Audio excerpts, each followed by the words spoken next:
want to make an amendment to section 52(2), and my amendment goes as follows. Voting at an election and transmission of results under this bill shall be. Please. Electronic tracking. Voting, I can't do that.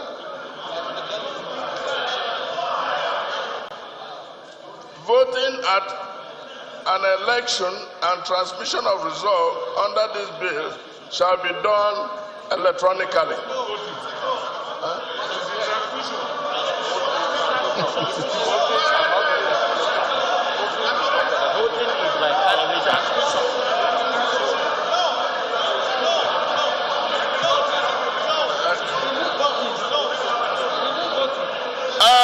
Please, order. I think my amendment is that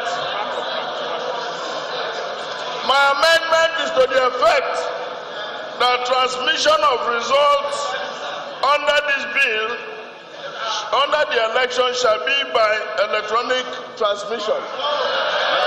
I so move. Well, please, let's have good conduct. Colleagues, please, let's be guided. Please, I want to beg. It is part of my responsibility here to guide so that we can arrive at a very good, reasonable position. And I want to believe that today in Nigeria, I don't know the coverage of the broadband. Have we been able to cover all parts of the federation that we now want to put it? I don't know. Yes. Thank you. Yes. Thank you. But sorry, sir. I make bold to say, you can go and verify in my constituency we are not more than 20% coverage. I make bold to say that one. So except if you want to disenfranchise some of us, I make bold to say that one.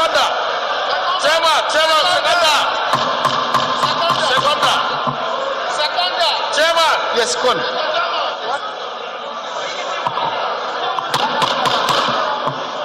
Mr. Chairman, honorable colleagues, I have the floor. Go ahead. I have the floor. Mr. Chairman, honorable colleagues, I am Kiruka Onyejocha, member representing Isukwako Federal Constituency. I'm from Abia State. I rise to second that the election results to be transmitted electronically. I so second. No. What did he say? Thank you.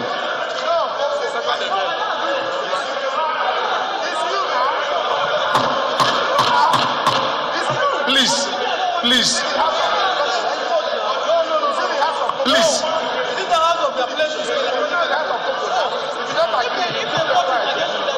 Those in favor of the amendment say aye. Against say nay. The ayes have it.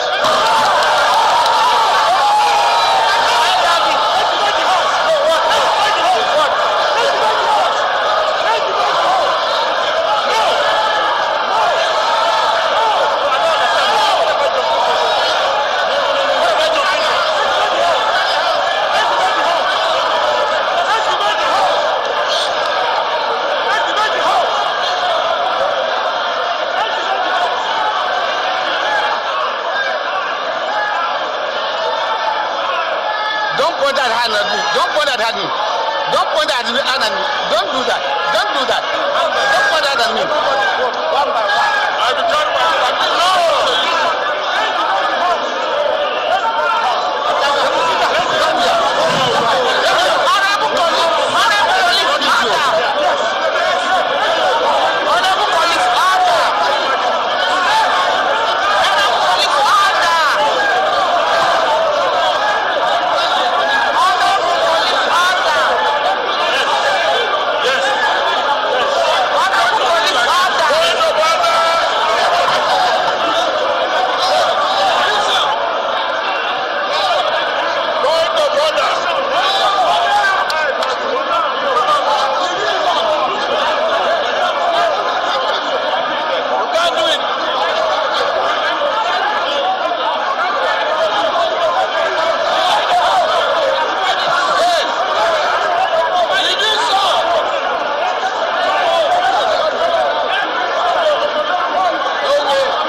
Chairman, on conduct. On conduct. Sit down. We have Sit down. Leader, what are you saying? Point of order, Mr. Chairman.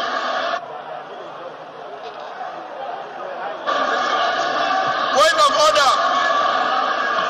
Point of order. Mr. Chairman, point of order. Mr. Chairman. Sit down, let us divide the house. police, please, can you have your seat? Everybody sit down. Honorable members, please, can you resume your seat? Honorable members, Honorable Zachary, Chairman Police, Honorable Linda, have your seat. Go sit down.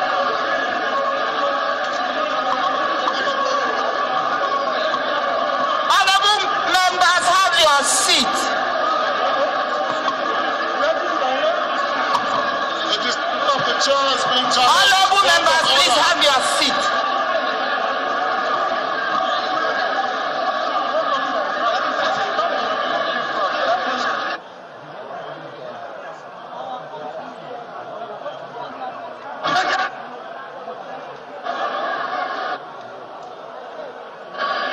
Honorable members, please, can you have your seats?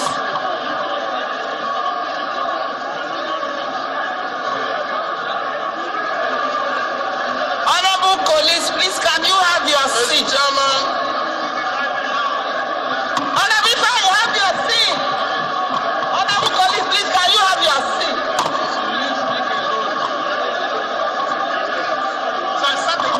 Resume your seats.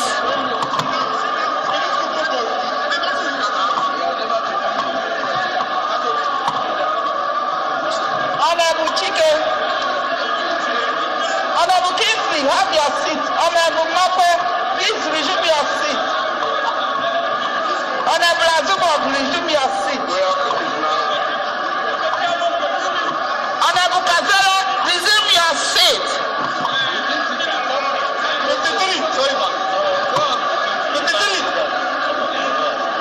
Honorable Kazara, resume your seat. Honorable Kazara, resume your seat. point of order, Chairman. Amendment paper. He doesn't want to divide. Amendment paper. Honorable colleagues, please, can you have your seat?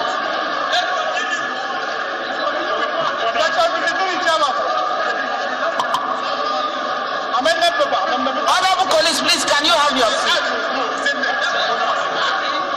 Nobody second the amendment.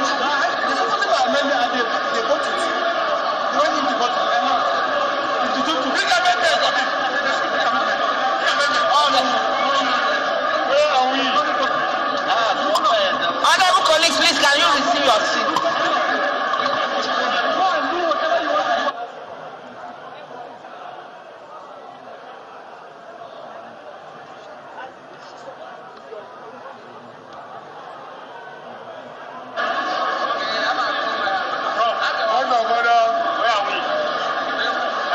Mr. Chairman, point of order.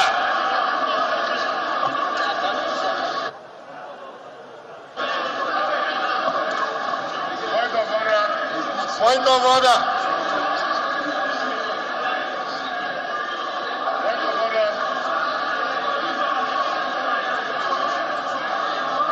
Point of order, Mr. Chairman.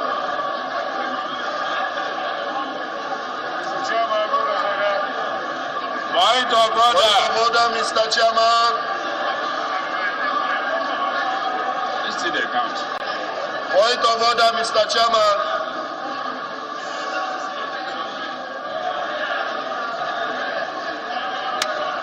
Sada. Mr. Chairman, point of order. I'm telling you.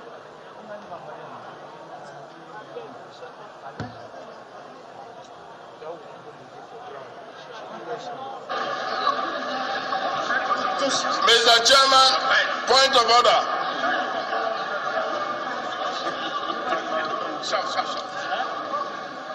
Bogus, you are distracting the chairman. Point of order. Before your point of order, please.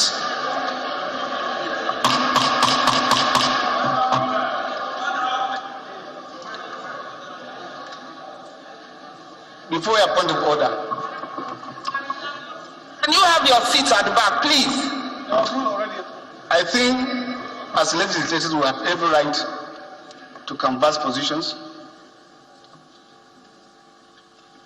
to lobby ourselves on issues and do our voting and conduct ourselves in the manner our other standing rules have prescribed under the Constitution. I take exception to those who come here to insult me and abuse me. It happened. I take exception to that. It happened. It happened.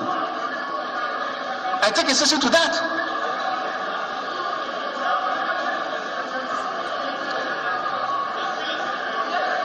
I take exception to that. Yes, he came here to abuse me. He was abusing me.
Are we still coming back?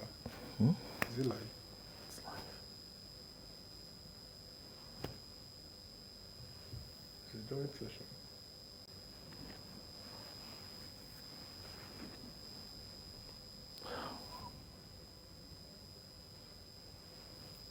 Can I go? There's no audio.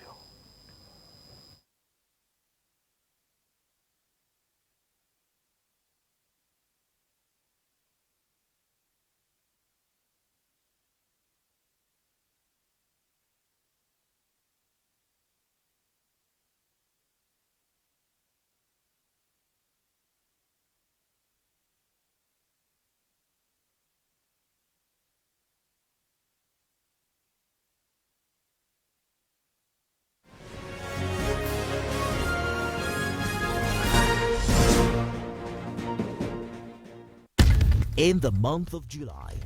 On the 6th, it's 54 years.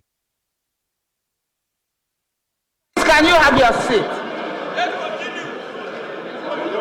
Section 53, Chairman. Amendment paper. Honorable colleagues, please, can you have your seat? Nobody second the amendment. The second amendment, and they voted. They went into voting. 52 to bring amendment. Bring amendment. Oh, no. Where are we? Honorable colleagues, please, can you receive your seat?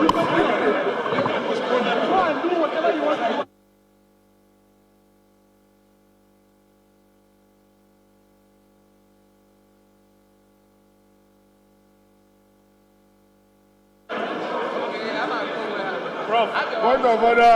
Where are we? Electronic. Mr. Chairman, point of order.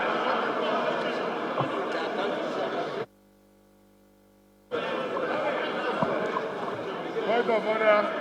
Point of order. Point of order.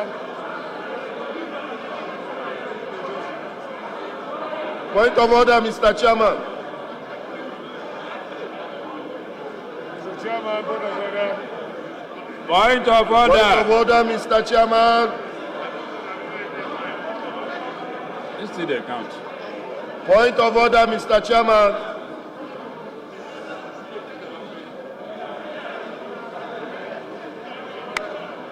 Sada. Mr. Chairman, point of order. I'm telling them.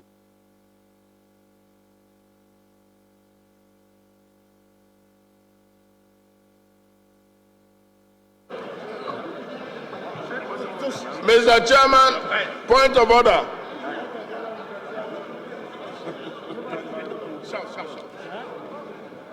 Bogus, you are distracting the chairman. Point of order. Before your point of order, please.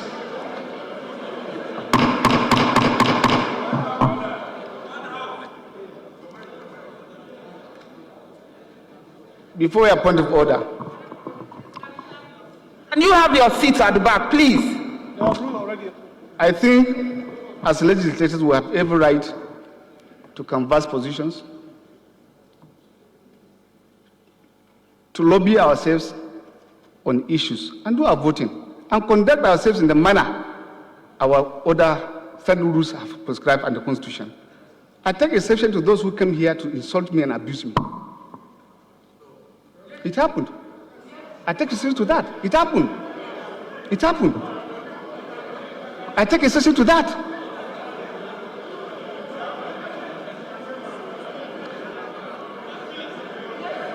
I take exception to that. Yes. He came here to abuse me. He was abusing me.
Wait a minute.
Can we please take our seats? Mas, please resume your seat. Well, it's part of the burden of leadership, but I still want to beg of us that as parliamentarians, we should conduct ourselves in the manner our rules have set for ourselves, for us. And I think it is not going to do anybody good by insulting or using foul language against ourselves. I want to beg for that understanding. 2, I'm the chair by the grace of God, but with their support. And what I'm expected to do is to give judgment.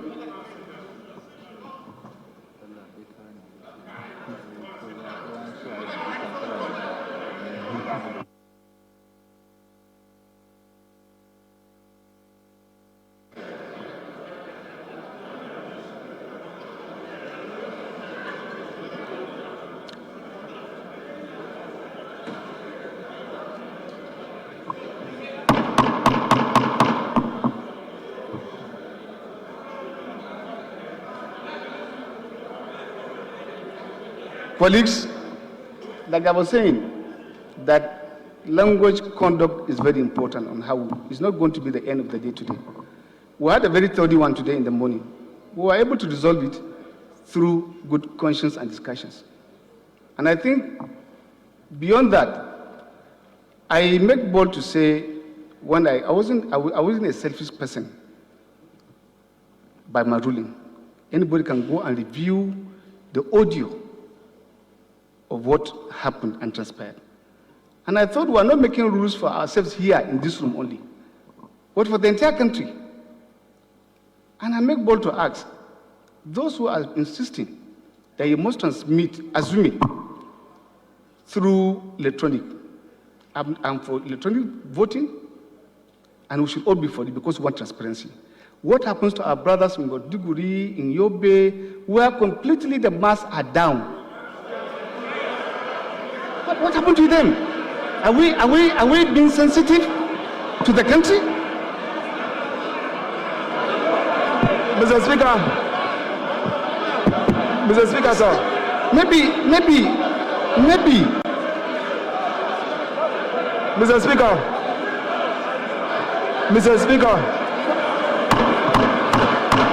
Honorable, please listen in silence. We will answer. Well, we don't want to hear your voices. Please raise your hand if you want to talk. From Yobe, they enroll for WAEC electronically.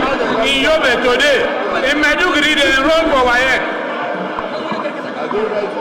Honorable, please.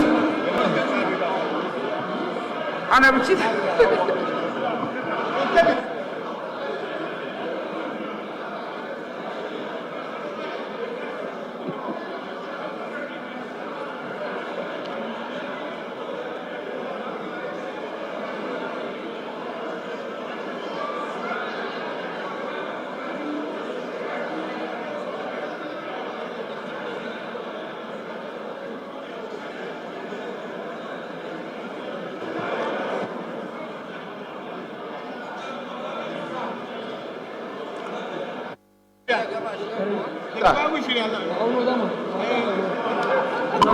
Honorable colleagues, please.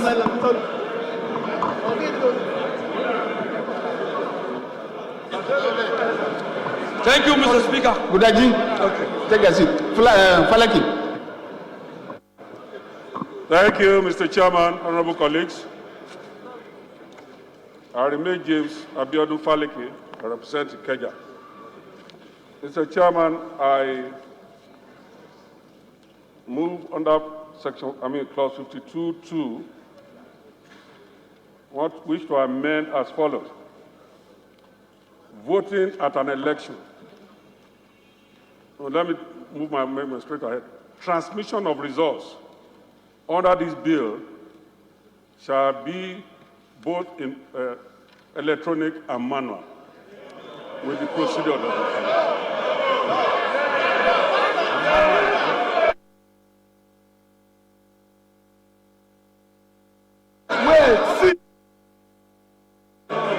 Point of order. Point of order.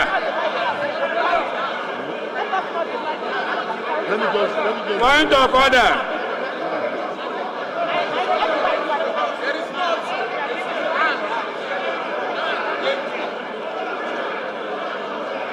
Point of order.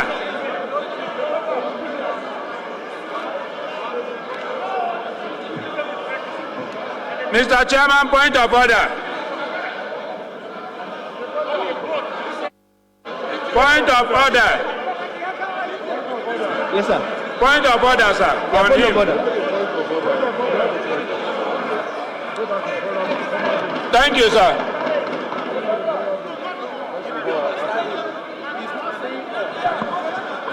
Thank you, Mr. Chairman, my dear colleagues. My name is Kingsley Chinda. Mr. Chairman, I rise to raise a point of order under Order 9.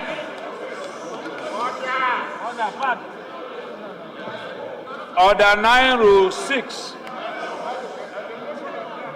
Yes, sir, point of order on that motion. Mr. Chairman, can I proceed? A point of order in relation to his own motion that he has brought? Yes, sir, on the motion he has raised. Okay. Thank you, sir. My point of order is under Order 9, Rule 6, which says that it shall be out of order to attempt to reconsider any specific question upon which the House has come to a conclusion during the current session. Mr. Chairman, you have ruled on this issue. We cannot revisit it except in accordance with the rules. So the only thing we can do, which we have been attempting to do, and I think Honorable Toby has raised, is to ask for a proper division of the House. That's the only way forward. We can't revisit it. Yes, sir. Point of order. He has ruled. He has ruled.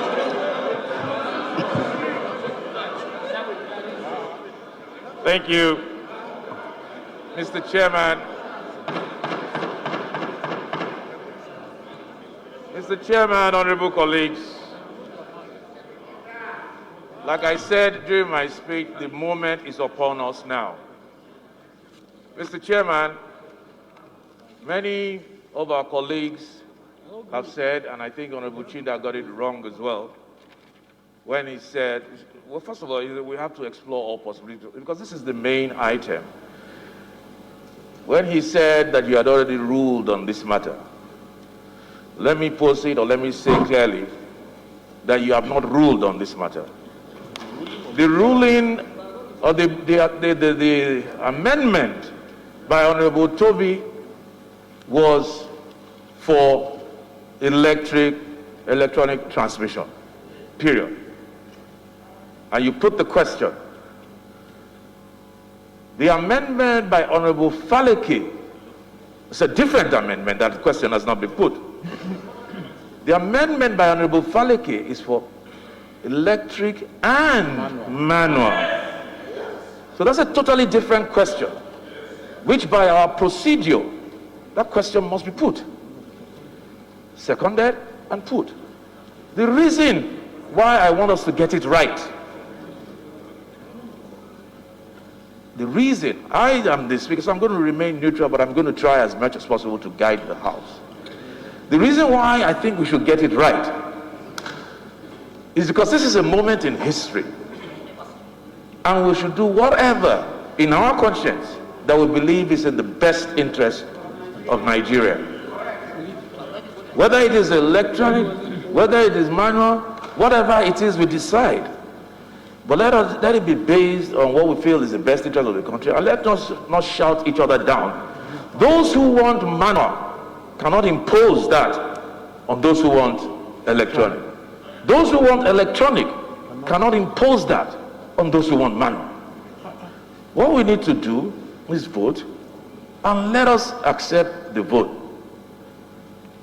If at the end of the day we are the quagmire, then we explore other means. If on this particular provision, if there is going to be 2, 3, 4, 5, 6, 7, 8 amendments, then so shall it be. If at the end of the day, the result remains the same, we would have known that we have explored all possibilities, and this is what people want. That is democracy. And And that is what we should do. So Honorable Falake's amendment is clearly different from Honorable Toby's amendment, because he is now trying, and I can see from what he is doing from the amendment, that he is trying to carry all sides along. He is trying to carry all sides along. Those who want manual and those who want electronic. So I think the second is a second that should be put. Chairman, Mr. Chairman. Thank you, Mr. Chairman. Honorable members, please, I rise to put across my own understanding and my own opinion about our procedures as well. Mr. Speaker, my speaker, wherever you speak from, either from the floor or in the chair, you remain the leader of this house. I will continue to respect you in that capacity because you are our own choice. But on this note, on this particular observation you made, Mr. Speaker, I stand here to, under moral commitment, say, when a matter is raised here and a boy's vote is taken, the gavel is hit, it's a concluded matter. It's a concluded matter. And you can only reverse that. Lawmakers there considering the electoral amendments bill for passage at the federal capital, and definitely lawmakers have been having a clause-by-clause consideration of the bill, and we will be leaving the sports program aside, and we appeal to our sport fans. We'll leave you with pictures of what is happening in the federal capital as far as the electoral amendment bill is concerned. That is my position, Mr. Speaker, and so I submit.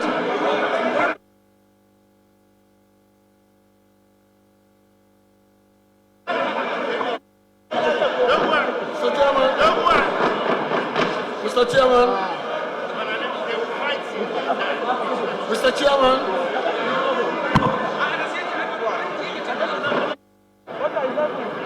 Point of order, Mr. Speaker. Mr. Chairman, point of order.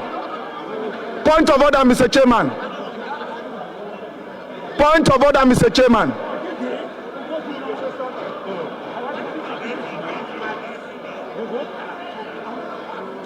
Point of order, Mr. Chairman. Go ahead.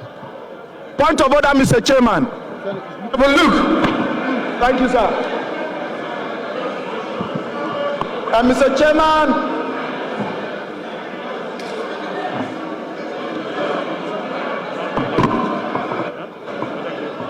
Mr. Chairman, I come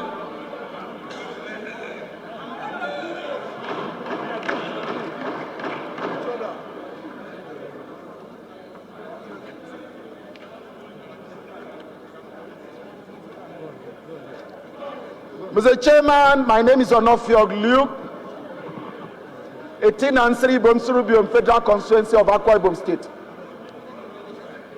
Mr. Chairman, this is a critical time in the history of our country. And I believe that this time calls for us to look at the interests of the country and look at the things that Nigerians had voted and given us their mandate to speak here. Mr. Chairman, sir, I come under Order 9, Rules of Debate, Rule 1 and Sub 6. And the basis on which I come, Mr. Chairman, is that as the chairman of this committee of the whole, you led debate, you canvassed for a position, in support of a position. Then we should have opened the floor for others to canvass for their own position on why that is being done. Because you made a position as to why there should not be a particular issue and gave facts. And so I believe that members acting under Order 1, Sub Rule 6 should be given opportunity to debate.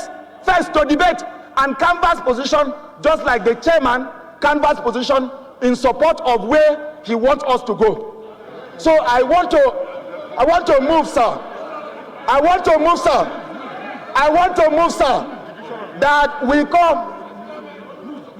Mr. Sir, I want to move a motion that we rely on Order 11. Having relied on 1(6), we rely on Order 11.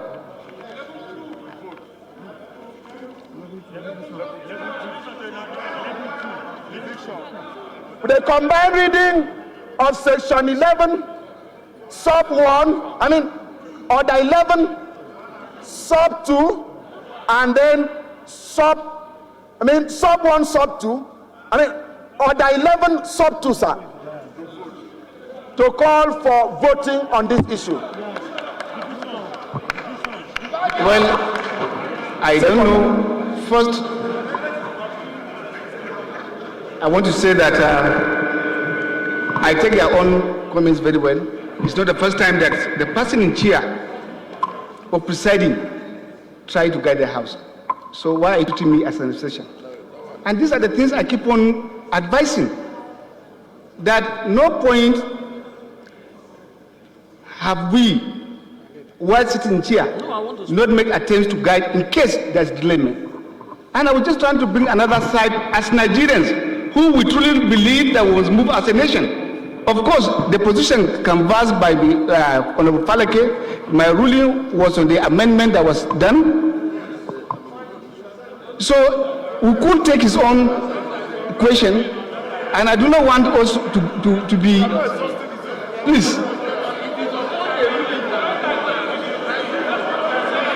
Well,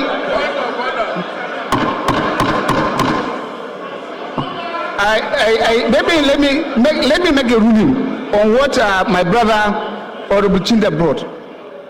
We are not attempting to put question on the same subject matter, and so if you read through what the rules says, it should be out of order to attempt to put a question on which matter has been considered. The consideration was for electronic voting and transmission.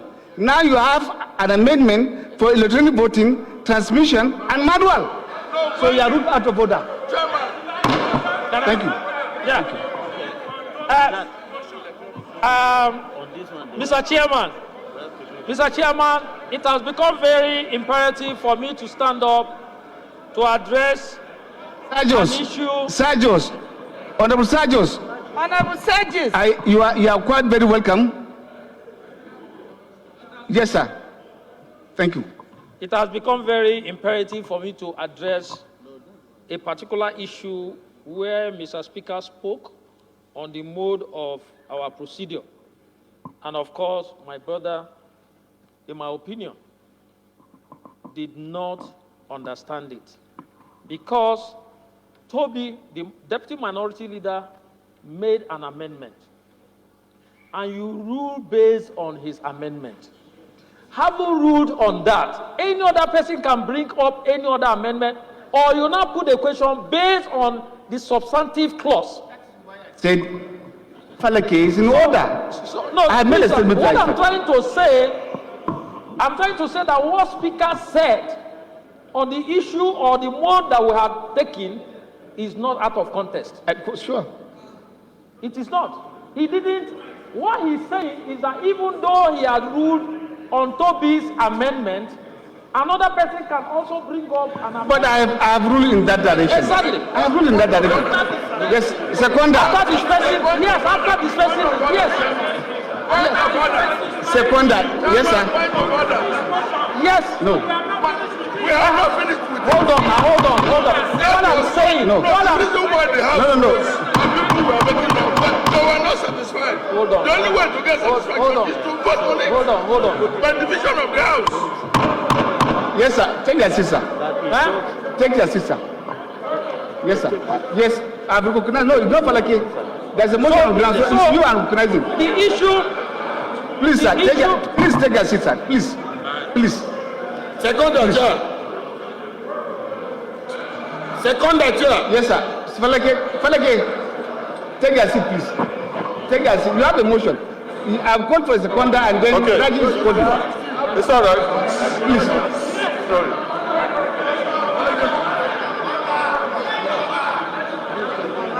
No. Yes, sir.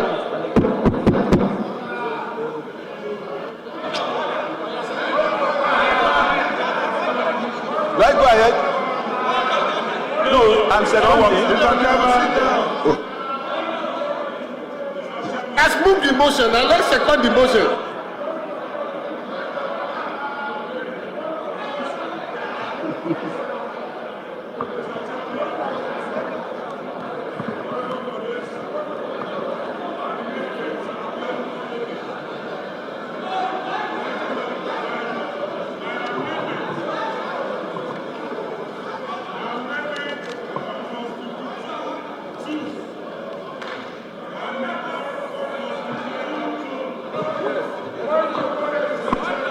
My amendment of clause 52(2) is to the effect that transmission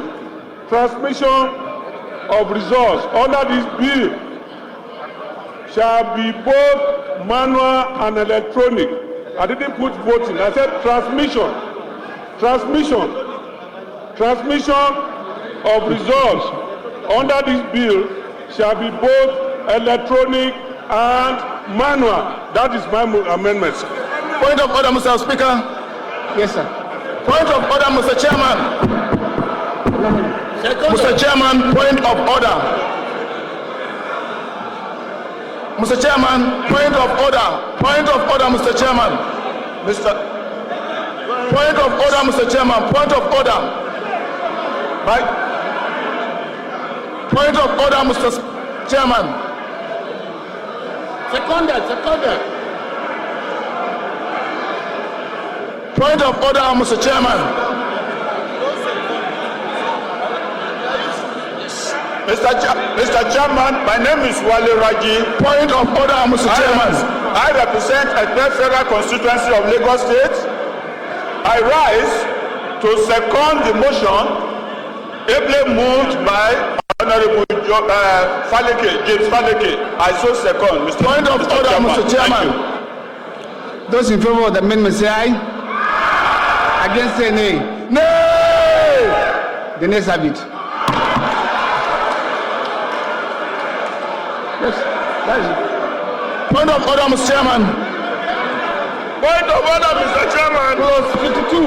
Point of order. Clause 52. No. Clause 52. Carry. 53. Carry. Carry. 54. Carry. Point of order. Carry. Point of order. Nay. Point of order. Point of order. Point of order. Point of order. Point of order. What kind of point of order?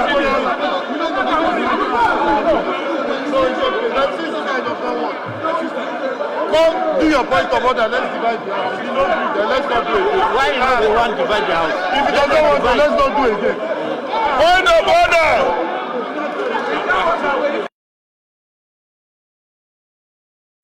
Let's bring you the latest from the National Assembly, where members of the House of Representatives from the South-South have opposed the harmonized petroleum industry bill allocation to host communities, which has been pegged at 3%. The lawmakers were heard chanting 5% as against the 3% at the floor of the House on Thursday.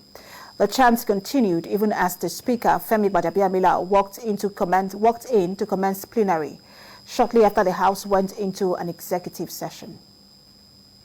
Our correspondent Joke Adisa joins us now for more on this development. Joke, run us through what played out at the House of Representatives. You know that today is indeed a very busy day at the National Assembly. We have both chambers slated to consider and pass the much-awaited Electoral Act Amendment Bill today for Mr. President's assent.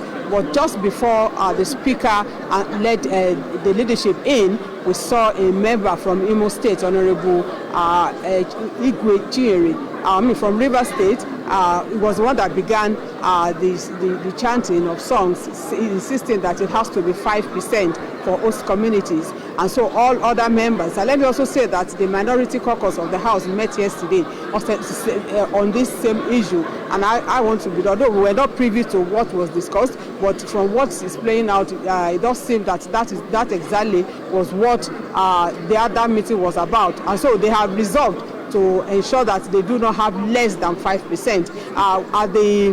At the committee stage, the PIB, the Head of Committee on PIB in the House, agreed on 5%, and we saw the Senate agreed on 3%. So the Speaker constituted a 7-man committee to meet with the Senate to harmonize this, but eventually the Senate had its way, and even the House concurred to 3%, and that did not go well with members, particularly from those from oil-producing states. And so that is where we are now.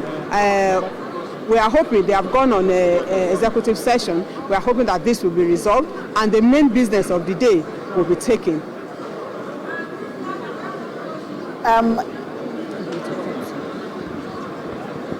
The House of Representatives was going for 5% and the Senate was going for 3%. So do we know at what point the House of Representatives changed its mind on the 5% to 3% and why they have now reverted to 3%?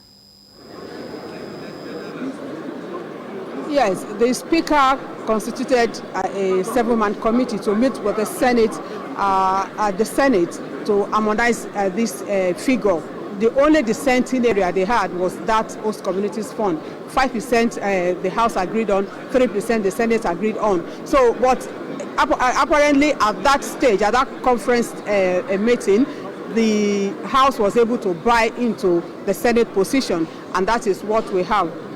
Okay, so, and that is what we have now. The meeting is on. I have with me Honorable Francis Agbo from Benue State. He's a member of the opposition, the PDP. So he will also be talking to us more on this development.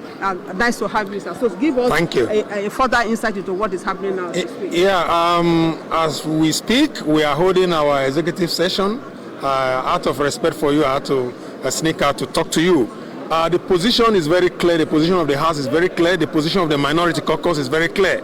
We are unanimous, irrespective of political affiliation, that the host communities should be given 5%, because we don't want problem in the oil-producing states. We don't want problems across the country.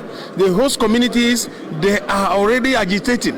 They are saying that anything short of 5% is not acceptable to them, and we don't want to go back to Egypt. We don't want to go back to what was happening when oil pipelines, oil installations were blown up.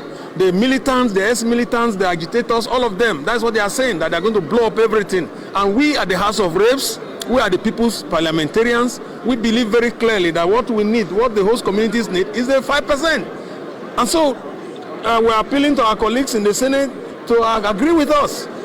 As I said, we in the Reps, irrespective of party affiliation, we all agreed on 5% for the host communities, and I think that is not too much. But will this stall again the passing of this bill yet again? It will not. That's why we are appealing to them. We are appealing to the Senate. We are appealing to Mr. President that when the bill, the PIB finally gets to him, he should do a great service to the country, to Nigeria, by assenting his signature.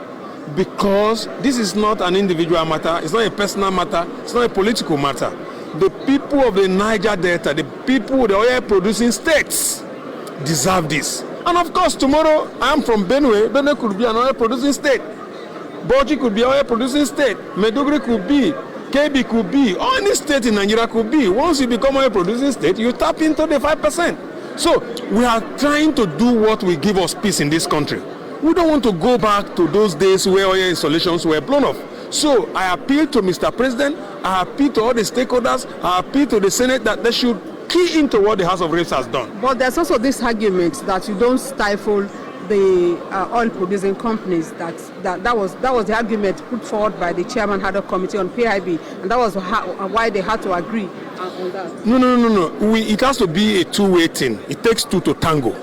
You're talking about IOC or whatever. What about the communities where people have died as a result of oil exploration, where people are suffering a lot of deprivations as a result of oil activity? Look, if you go to the Niger Delta today, If you go to Oloibiri, for example, it's just a metaphor of the neglect of the oil-producing communities. As I speak to you, you go to the terminals. It's an irony. The terminals where monies, billions upon trillions are generated from, they are inaccessible. You go to Boni is inaccessible. You go to Brass, it's inaccessible. You go to Fokado, it's inaccessible.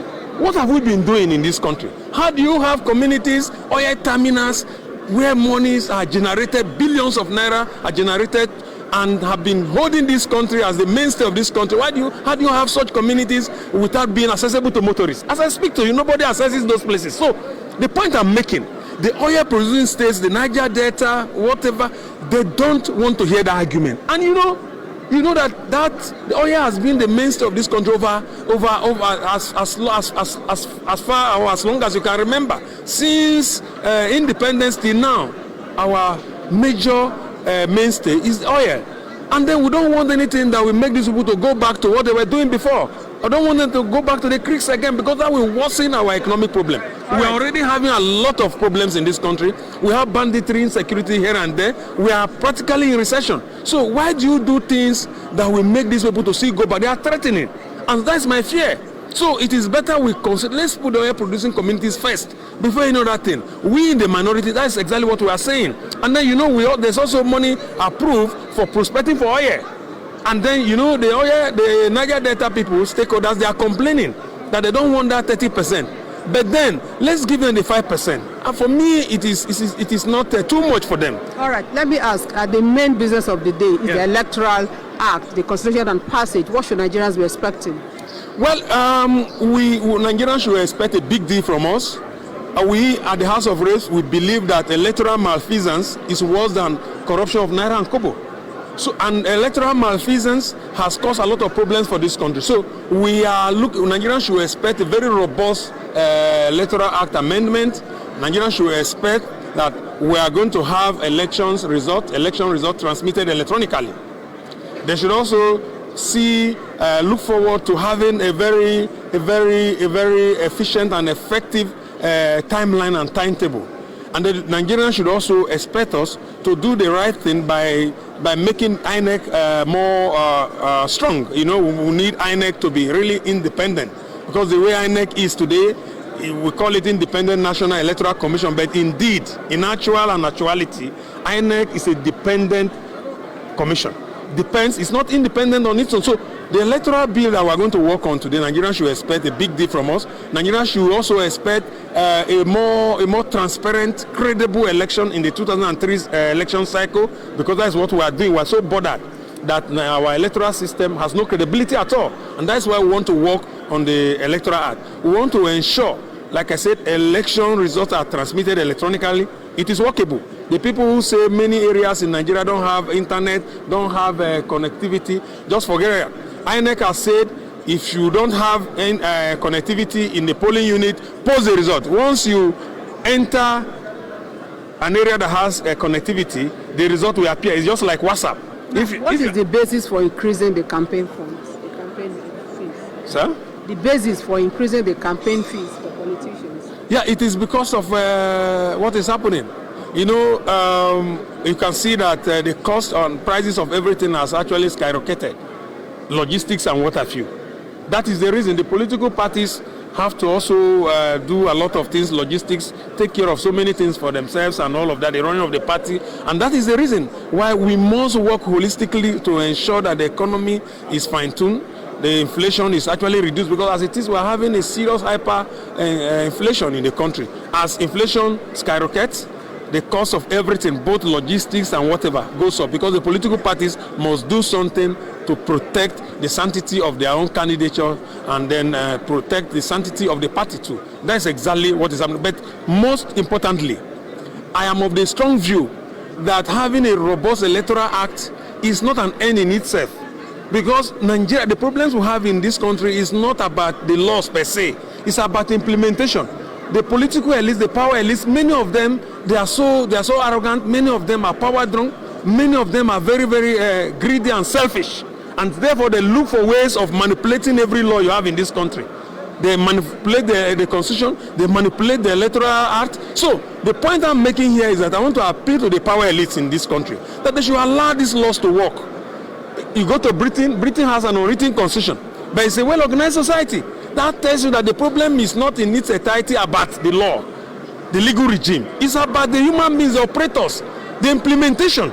So as this electoral act comes, Nigerians should not expect a perfect electoral act.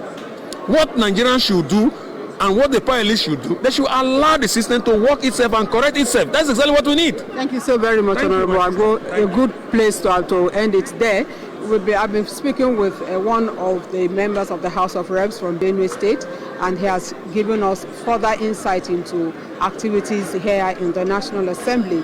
And so we are still waiting. The closed doors meeting is still on. We are hoping that any moment from now, the doors will be thrown open and we'll be able to proceed from here.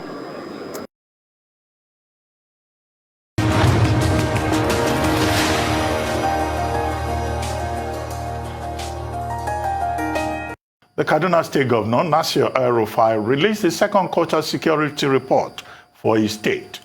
The statistics were alarming.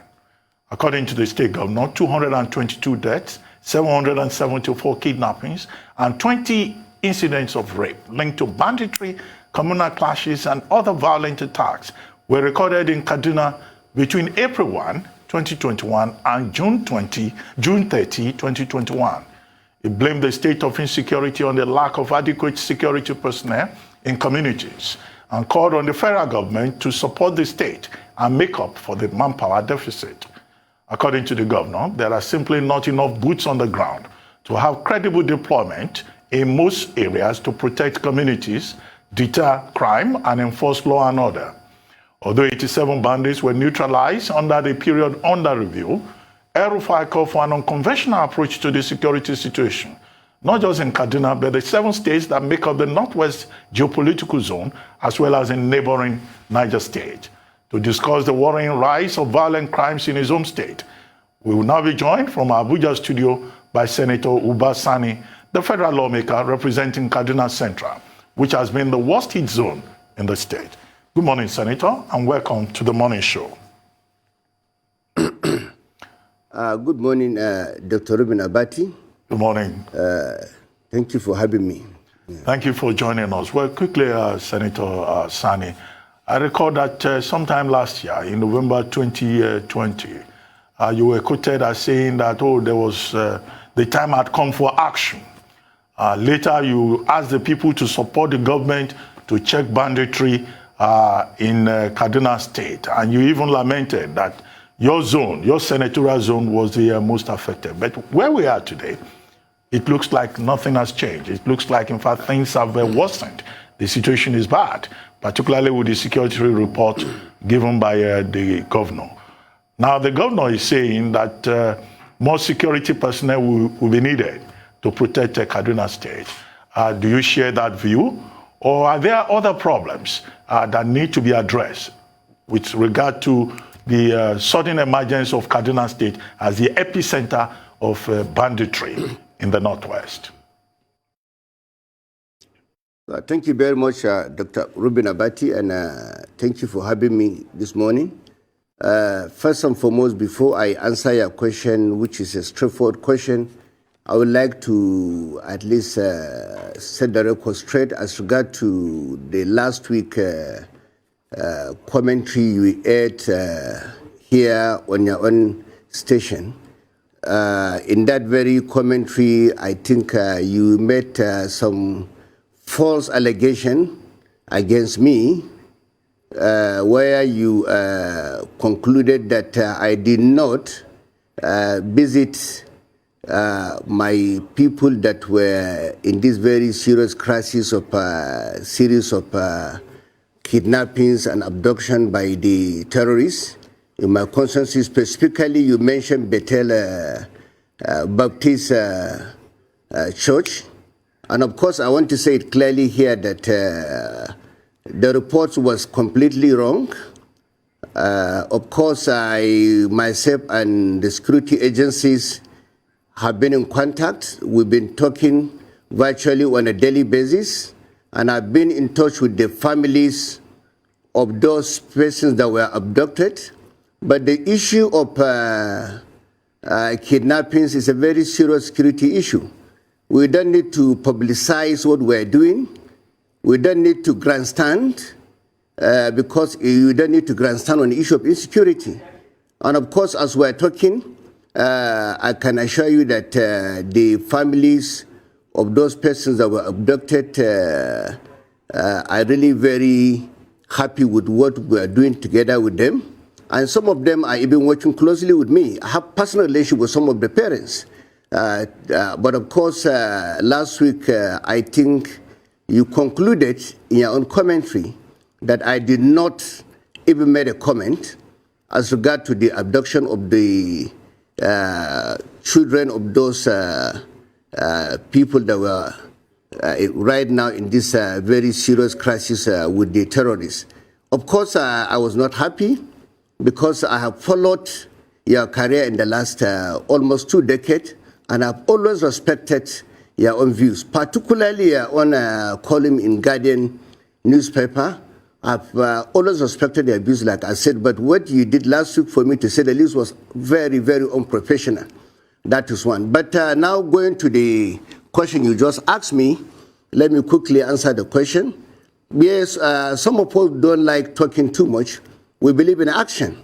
And I can tell you the Kaduna State Governor, Malam Nasir Ahmed El-Rufai, is doing everything humanly possible to solve the problem of insecurity in Kaduna State.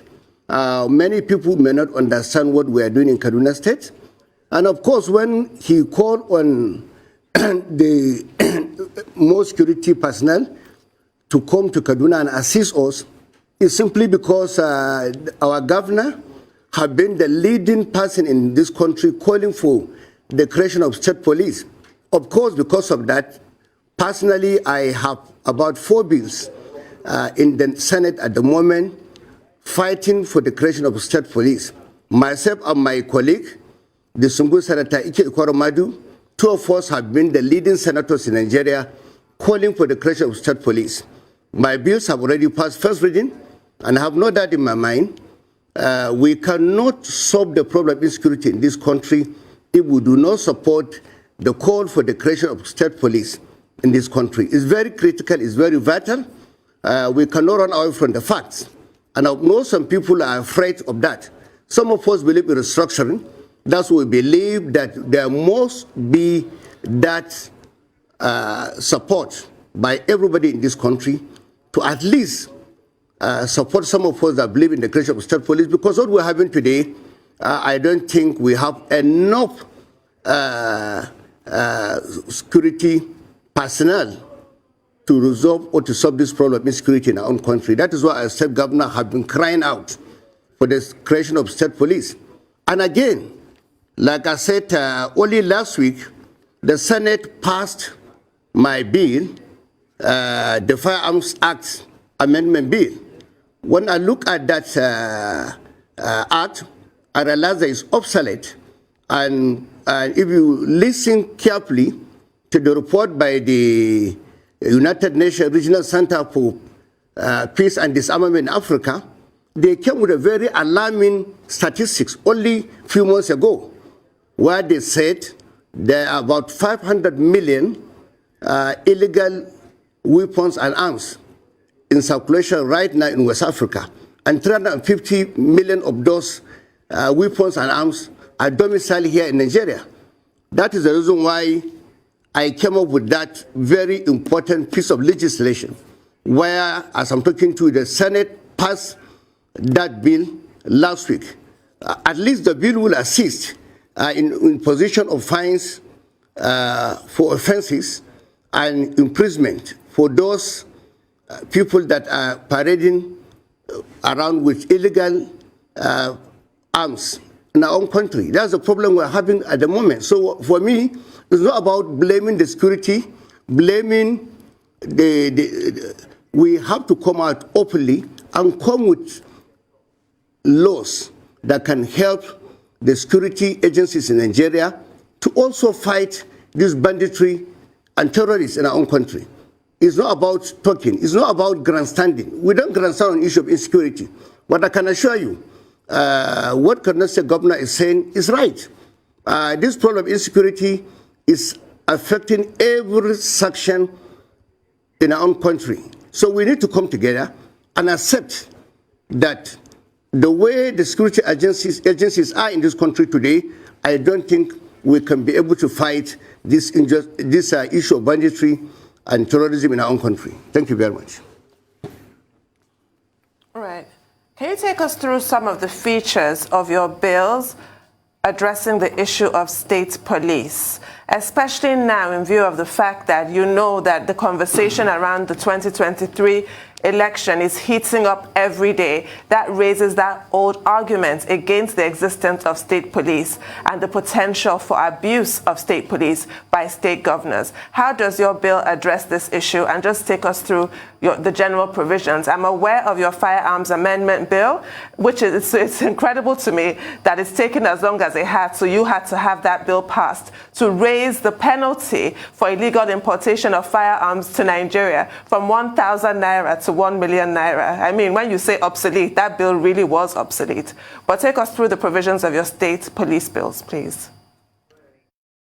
Well, I think the fears by most of our people here that the state governors will abuse the state police if we allow it to happen, for me, it's just assumption. And most of those things are people that are against restructuring in this country. Just like people saying we don't want to accept resource control in our country. People don't understand the meaning of restructuring. In this country, I believe we have come a long way where we have to accept that, look, things have to change. And of course, I don't believe the state governors will abuse the issue of state police. I know it's just a kind of assumption, an opinion by some people who don't believe in changes in our own country. Let me tell you something here. What we are trying to do is that it's very clear. The condition and the requirement for anybody to join state police would be the same thing with the requirement to join the federal police force. So why is it that we are not complaining about the federal government abusing the federal police force? No, because as I'm talking to you now, most of the state commissioners of police are being controlled by the state governors. They are being funded by the state governors. And as I'm talking to you, I don't believe there's any state police commissioner in this country that can tell me that he is not being funded by the state governor. So that is what is happening today. The only difference is that they take their orders from the Inspector General of Police. That is the issue. But I believe what we are providing in our own amendment or in the bill, because we are making sure that the condition for you to join state police will be the same condition, the same requirement, the same process to join state police.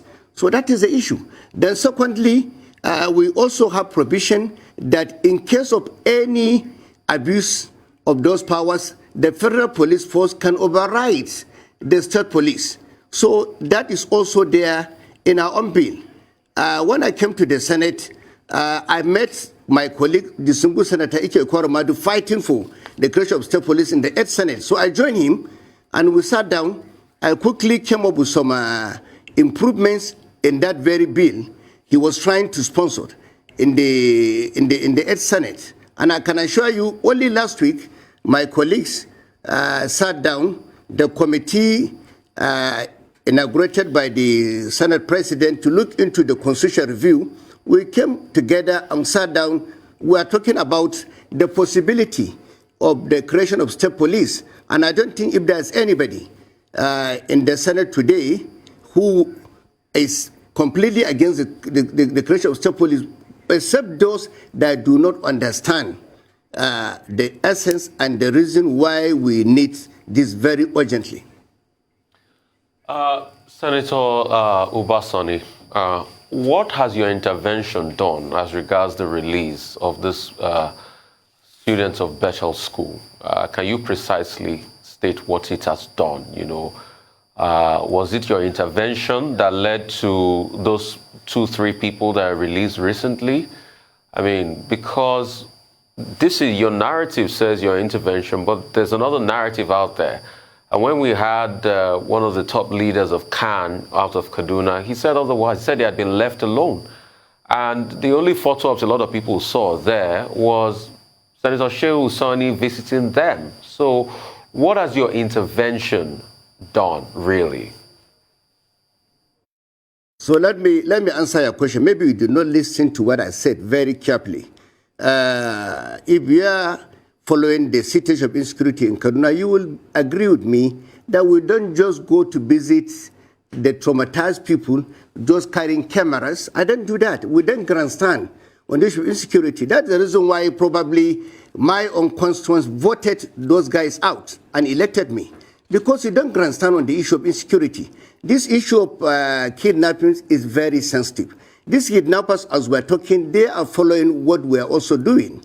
So you don't go there with cameramen, with a TV station, just to announce to the public that I'm here to see the families of the kidnapped.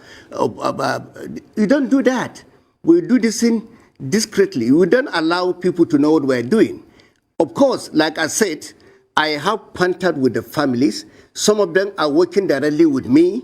So if people are trying to politicize this issue, I think it's a pity. It's a pity. We don't publicize the issue of insecurity. And let me draw your attention to one fact.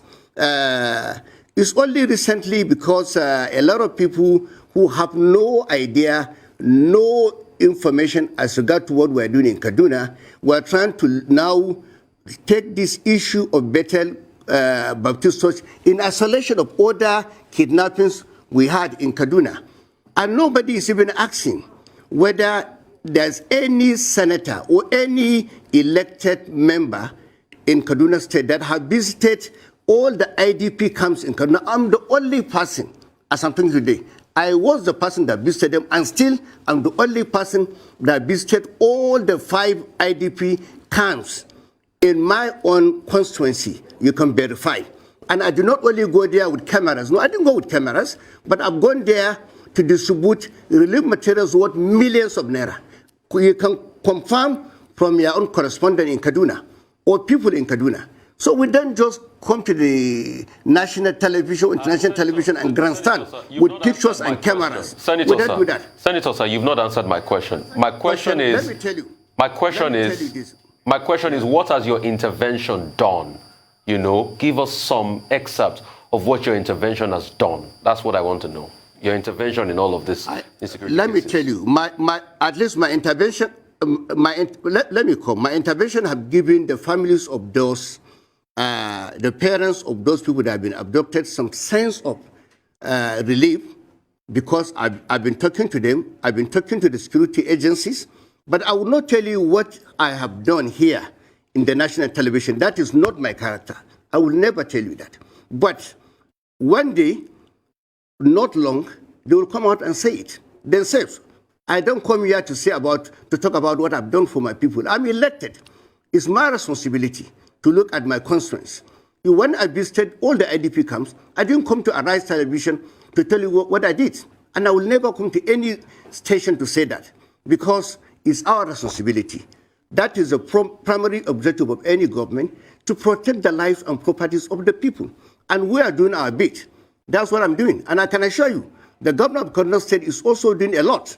So don't allow people to come here, try to politicize the issue of insecurity in Kaduna. It's unacceptable. Our people are not happy, because that is not our culture. We don't do that. But even this morning before coming here, I spoke to some parents, I spoke to security agencies, but it's not something for me to tell you, because we don't disclose those kind of things. There are security matters. I will not tell you. Thank you very much. Well, Senator Sani, I'm sure you will expect that I will respond to your prefatory comments. And you were referring to the introduction to the interview with Senator Shehu Sani. And what we said there was that, yes, Senator Shehu Sani, your predecessor, had visited the people, and he came here to share with us on television what he found there. And of course, we've been reporting the story, and we know that the parents are not happy of those school children, and they were complaining about not getting the necessary support. And in the introduction to that interview, we had asked, where is Senator Ubasani? Who is the senator representing that particular zone. And I think it was an entirely professional thing to do, to call you out. And that's why you are here today. And you have told us the efforts you have made, and you don't like to go about with cameramen. Maybe some other people like to do so. But our job has nothing to do with the politics. Whatever politics, that is played in Kaduna State, our job is to hold public officials accountable. And I want to commend you for your courage to come here, to come and defend yourself. That's the spirit. Now, my next question. Many of those parents and families involved in Kaduna State, they complain that they don't get enough support.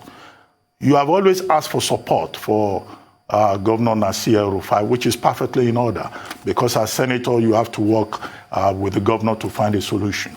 But some of the people that we have spoken to with regard to banditry and all of that in Kaduna State say the governor is part of the problem, because the governor says he will not pay ransom, he will not negotiate. And in virtually every case, they've been saying, look, it's better to negotiate because they are interested in the safety of their people, of their children, of their family members.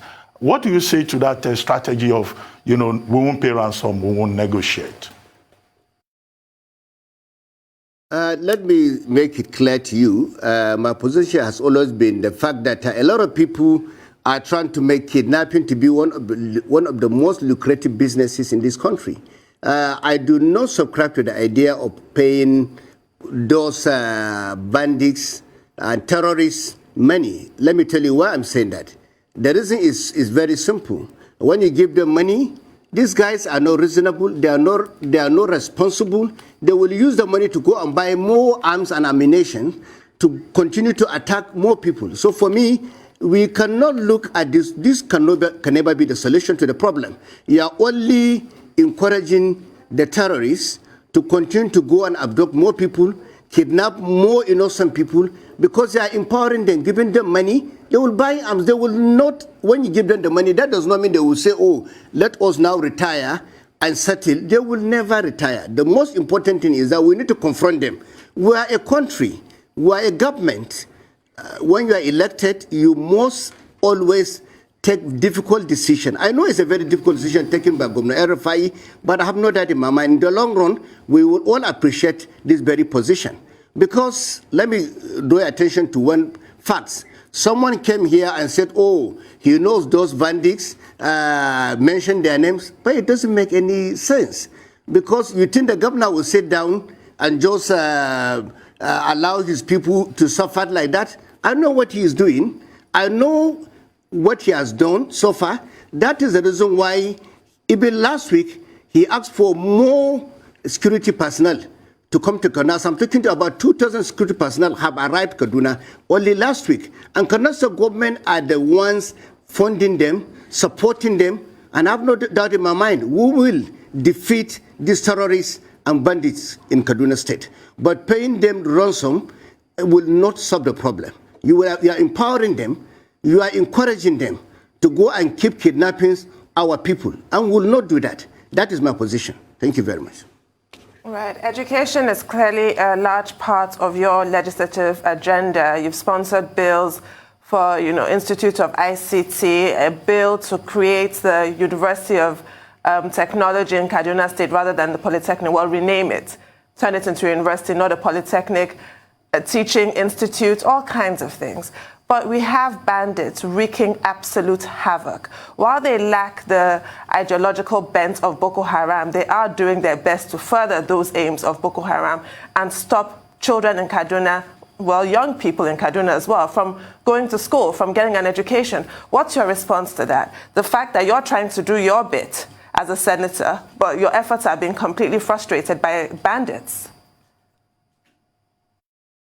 Yeah, let me tell you my effort. I'm not like other or former senators that will come here and be telling you that they have stood up at the floor of the Senate making noise. No, we don't do that. We don't make noise.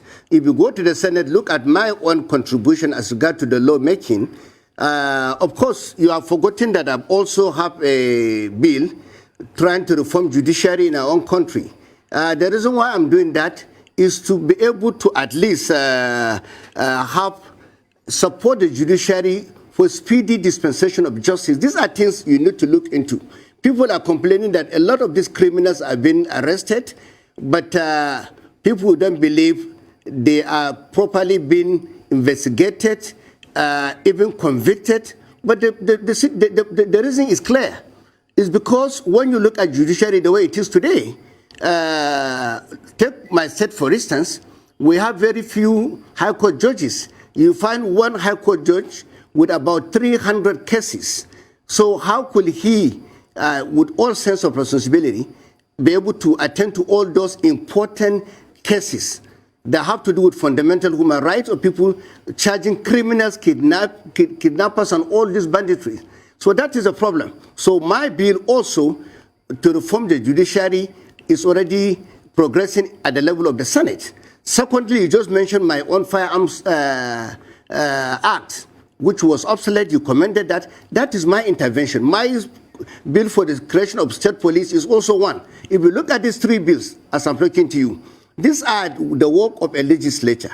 You don't just go and make noise. And let me tell you, what we are doing in the 9th Senate, we differ from what used to happen in the previous Senate. Because we don't grandstand, I stood up many times in the floor of the Senate, and I even called on my colleagues openly not to grandstand on the issue of insecurity. Because security is not politics. So we have to be careful. And for that reason, we are working very hard to support all those important institutions. We have to strengthen our institution. That is a problem as I'm talking to you now. If we don't strengthen our critical institutions, we will not handle this crisis. We cannot solve this crisis. That is a problem, and that is the work of a legislature, not it. Because I don't have powers, as I'm talking to today, to direct the Inspector General of Police or the Commissioner of Police or any security personnel. But our law, our work is not to go and move a motion. Someone said he's moving a motion. Of course, at the level of the 9th Senate, we have moved more than 100 motions on the issue of insecurity. But that is not the solution. We have to differ from that and start looking at the laws to empower, to update our laws so that we can solve this problem once and for all. We have laws that are very weak and are very critical. That have to do with security, with issue of our judicial reform, with issue of state police.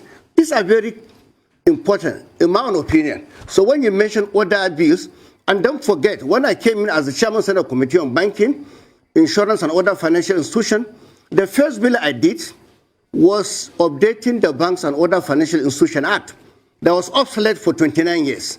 As I'm talking to you, my bill is one of the member bills out of the three bills assented by Mr. President.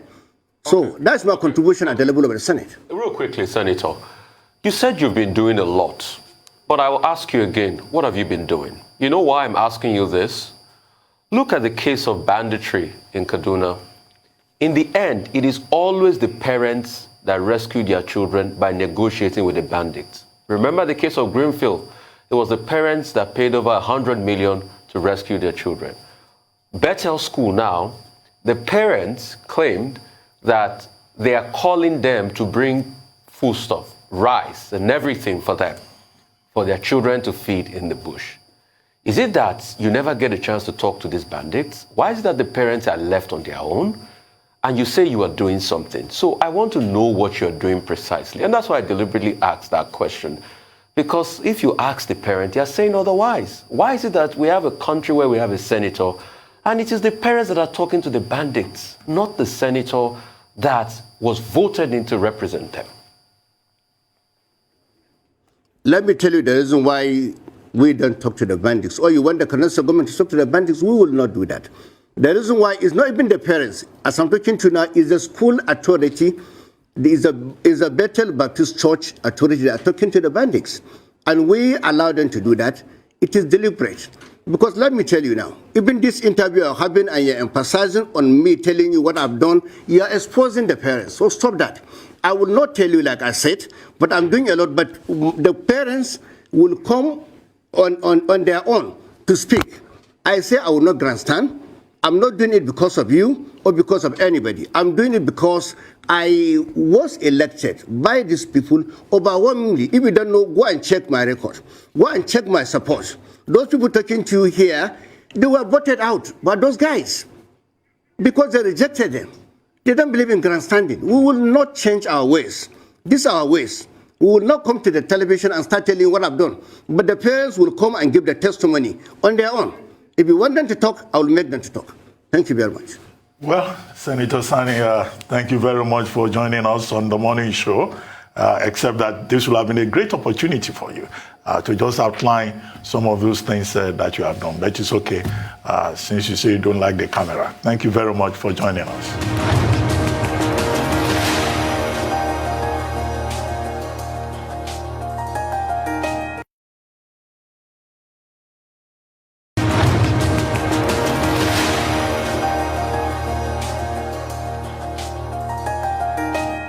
The Electoral Act Amendment Bill has been laid in both the Senate and the House of Representatives ahead of the clause-by-clause consideration and passage today.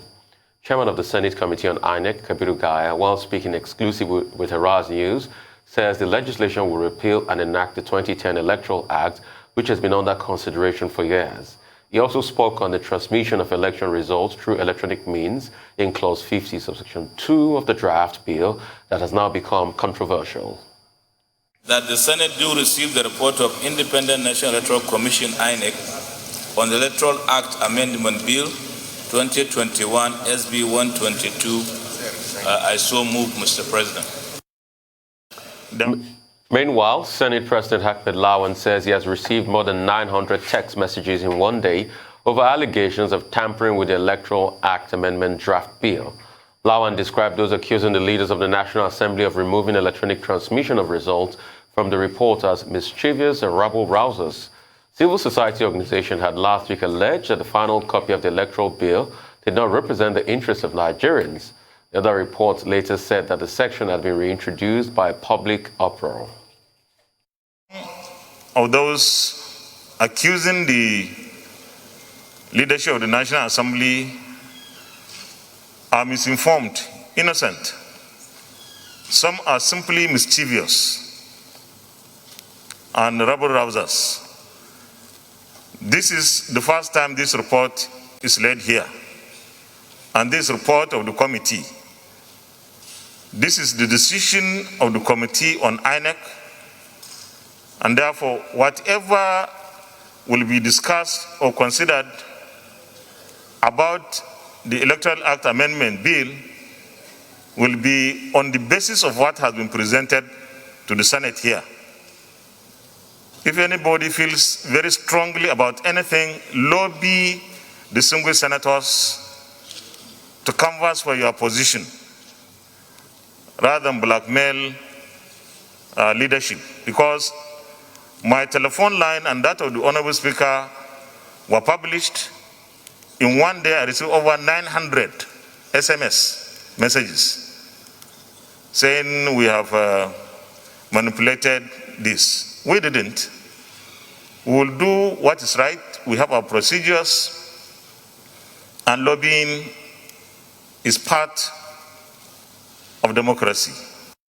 All right, Tuno, come back to the chat this morning. Your take on this?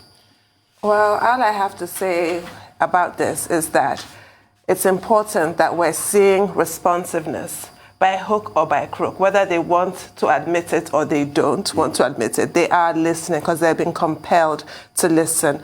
Vox populi, vox dei, like I said yesterday. And I have another Latin maxim to share this morning. Salus populi, suprema lex exto.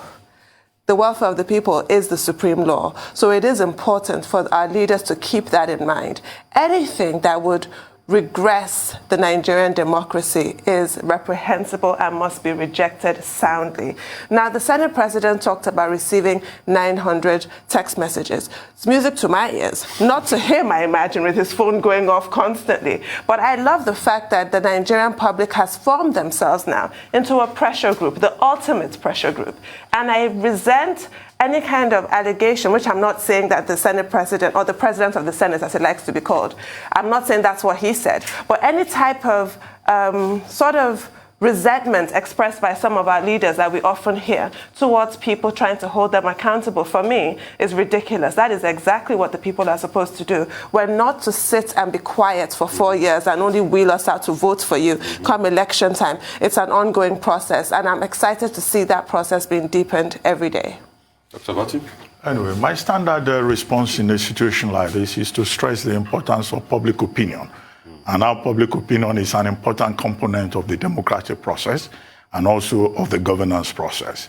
And what we have seen, either in the case of the Petroleum Industry Bill or the Electoral Act Amendment Bill, is the case of public opinion, as an expression of power on the part of the people. And we saw that also with regard to the media bills that we're told have now been suspended. We discussed that yesterday.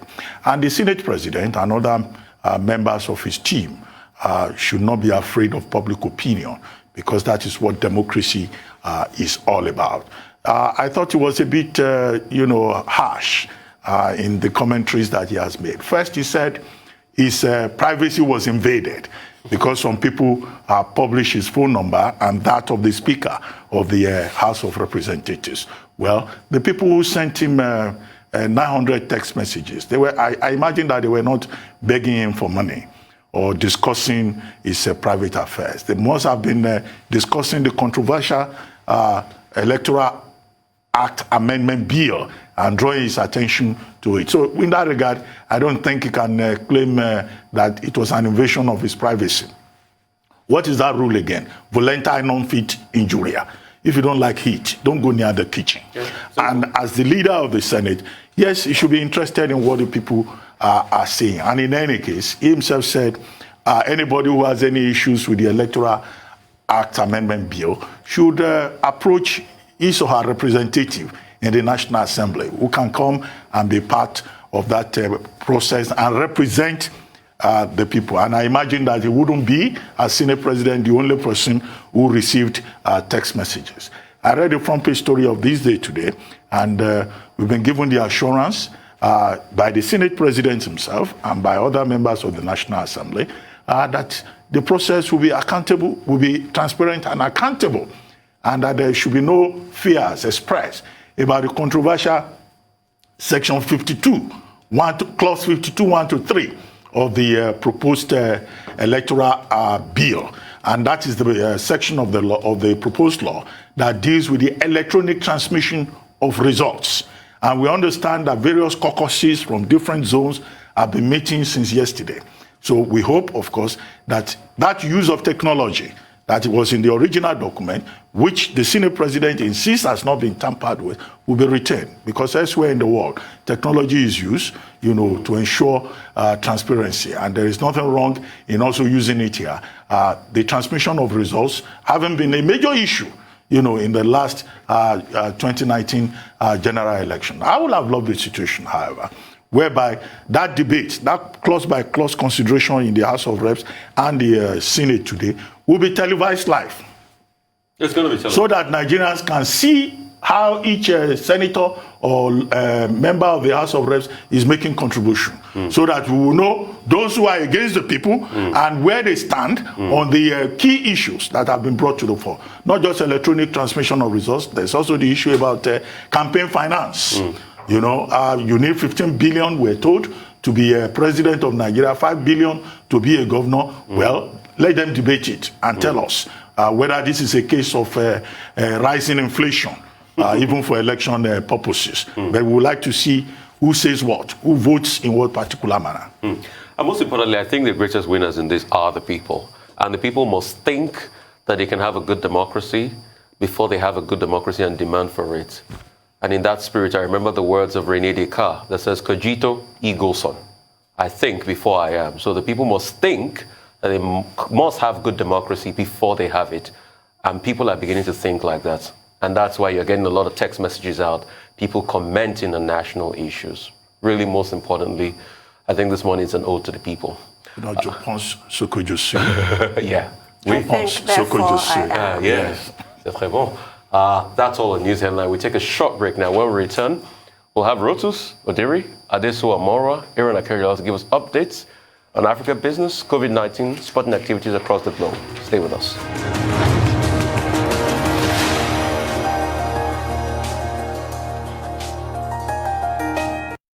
Welcome back to the morning show here on Arise News. Our trustworthy Rotus Adiri is here to give us an African business update. Good morning, Rotus.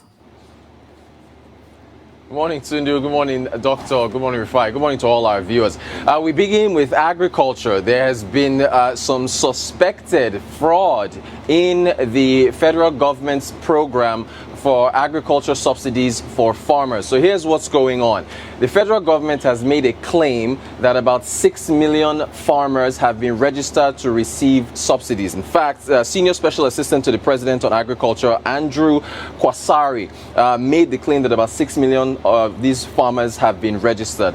A number of the players in the sector are refuting this claim, from the National President of the All Farmers Association of Nigeria, Kabir Ibrahim, the Lagos State Chairman, Chief Femi Oke, Bauchi State Chairman, Mahmoud Yakubu, the Chairman of the Cotton Farmers Association, Suleiman Akande.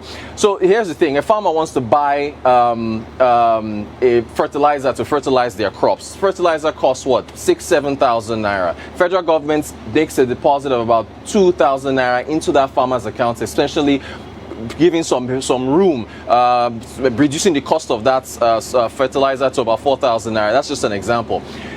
President Buhari put together a committee comprising of the Auditor General of the Nation, the Ministry of Finance, Ministry of Agriculture, Central Bank of Nigeria. That committee was supposed to come up with this register, and with the sources I've spoken to, the central bank was supposed to sign off on a validated list.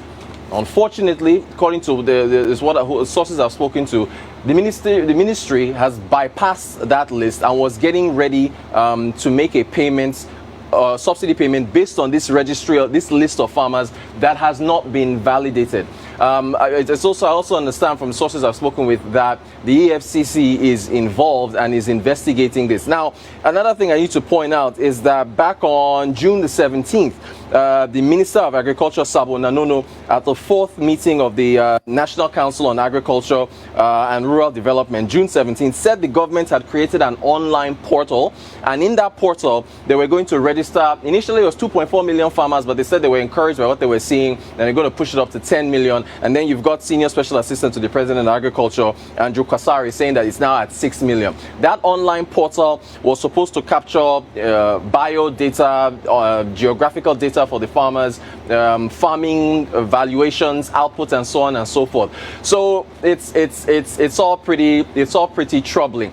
I have to remind you about this. We've kind of seen this before, right? Where portals are created, subsidy unfortunately doesn't go to who it's supposed to go to. The Director General of the World Trade Organization, Dr. Ngozi Okonjo-Iweala, just 2 days ago was talking to the Atlantic Council, their geo-economic group, and they asked her about, I think it was in this day newspaper yesterday, about subsidies, the auditing programs that went through under President Jonathan for fuel subsidies back then. So we're seeing this rear its head again in the agriculture sector. It's pretty troubling, but again, according to sources that I've spoken with, the EFCC is investigating this. Quickly move to the maritime sector.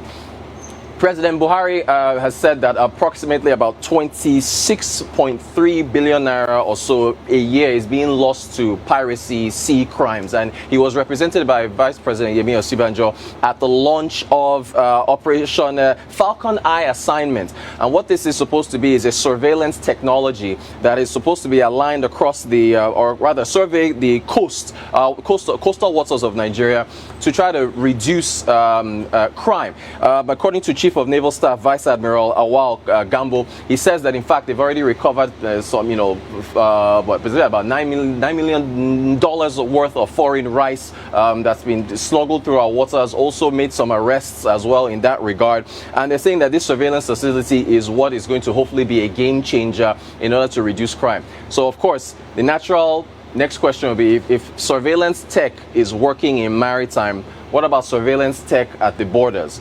The governor of Kaduna, Kaduna State has just been, that's Governor REFERENDUM, has just been under siege with banditry and so on.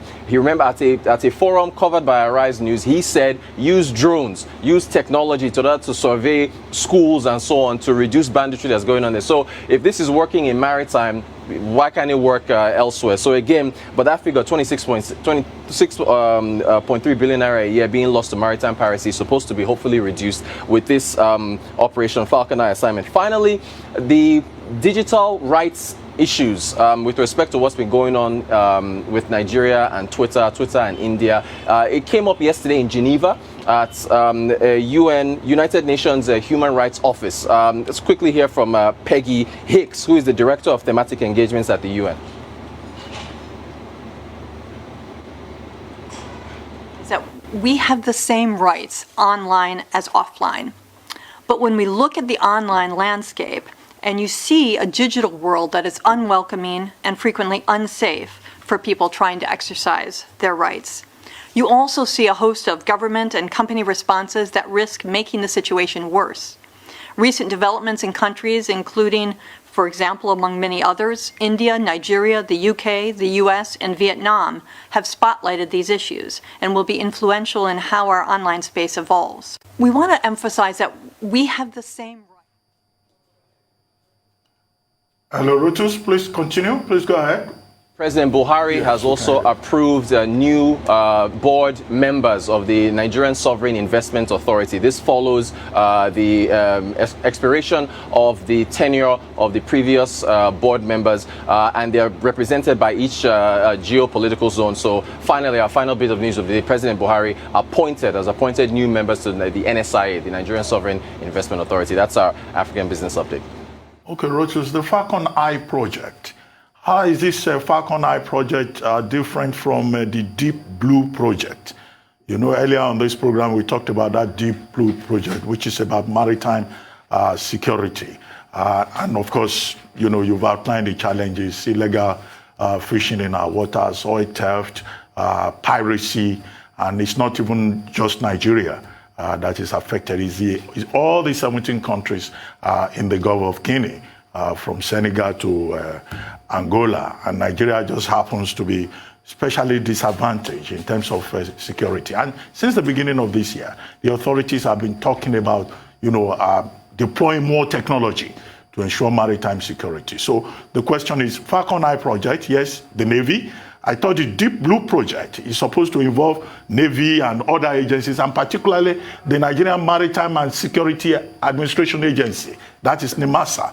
I've not heard of the role of NIMASA in this particular case. So if that Falcon Eye project is going to have about 4 centers, what is the role also of NIMASA, which seems to have a primary responsibility for maritime security? That's one. 2, the register, the farmers register. Well, I'm surprised that this has become controversial, because many years ago, the Federal Ministry of Agri and Rural Development, in fact, opened a portal and told the farmers they could come and register. And under the former Minister of Agriculture, Akinwumi Adesina, there was registration for projects like e-wallet and other initiatives, you know, at the time that he was minister. Is it that the register that was prepared at that time no longer exists? That's one question. The second question is that we're told that the new register that is coming up now is the personal project of the current special advisor on agriculture. You mentioned his name, Kwasari. So how is that a personal project in the presidency? To what extent is the Federal Ministry of Agriculture involved? Because I really, you know, don't get what the confusion is all about. And then the All Farmers Association, AFAN, is protesting. The president is saying, the president of that association is saying that he is not aware of any new attempt to, you know, put up a register, an e-portal for farmers registration. And some of the chairmen of the various state branches of that association also claim that they are not aware of whatever the special assistant on agriculture is doing. Now, why should there be so much confusion with regard to preparing subsidy a platform to give subsidy to farmers. Something that you would think that on the surface of it, is a very good initiative, because if you know the farmers and you support the farmers, all of that will fit into the argument of the administration about ensuring food security and ensuring that Nigeria is self-sufficient, and that the crisis that we face in the agri sector is data-driven in terms of the steps taken by the government. But even more importantly, the president of the All Farmers Association of Nigeria made the point that, look, the challenge is not one of registration. The challenge is providing security. And that's the kind of conversation we expect that the agents of government will be having with these farmers. And also, do they have issues about foreign exchange, about access to credit? These are the kinds of conversations we want to hear, not that there is a register that nobody is aware of, and over register, you are talking about the EFCC getting involved. It looks so untidy. I mean, everything looks very, very untidy. Well said. I mean, you want to react, or let me just have a quick go at it. The truth has to be said. See, Rotus, I don't know when people don't want to tell the truth, they make everything look very nebulous. You don't need a grand registration for farmers in this country. You have pocket associations, go through those associations. It's as simple as that. Have a direct database. You can store the database in the cloud. You should have that database, which anybody can go, and once they register through the portal, or any portal, then it goes to the database. Or collect the database of the Farmers Union. They are Farmers Union. Farmers organize themselves. I mean, there's the Agbekoya. We know the Agbekoya. We know various farmer unions across the country. So just go through there, and to be able to give it. But when you want to shroud things in secrecy, it becomes nebulous. You start asking for data that don't exist. Concerning going back to dispensing things for farmers, let us use blockchain technology. If you put it on blockchain, Rotus, we'll know which farmer has been given XYZ. Even if dispensing fertilizers to farmers, use blockchain technology so that there's a blockchain that everybody can see, and it's clear and it's free from any sort of controversy. If you want to truly do something, you do it. If you don't want to do it, you find an excuse. We're beginning to see these excuses, and it's not right, because there are problems that are blowing back on all of us. Food insecurity is staring at us in the face. There's insecurity, farmers can't go to the farm. What is happening? Food prices are increasing every day. It's a logistical nightmare. Apart from that, people can't move food from the production centers to the towns where they are needed. That's why you see post-harvest losses is still over 50% in this country.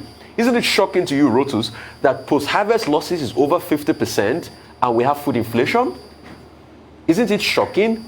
Right. Tomatoes and other fruit rot away in the farms. There's also the Anchor Borrowers Program, it must be said, and the registration process that's been going on already through that. So again, key, according to sources I spoke with, Central Bank was supposed to sign off on this list, and that never happened. So that's part of what's going on in this situation. The Special Assistant on Agriculture, the Mr. Kwasari, whom you mentioned, he says that the farmers that are complaining are political farmers. That seems to be a new category in Nigeria.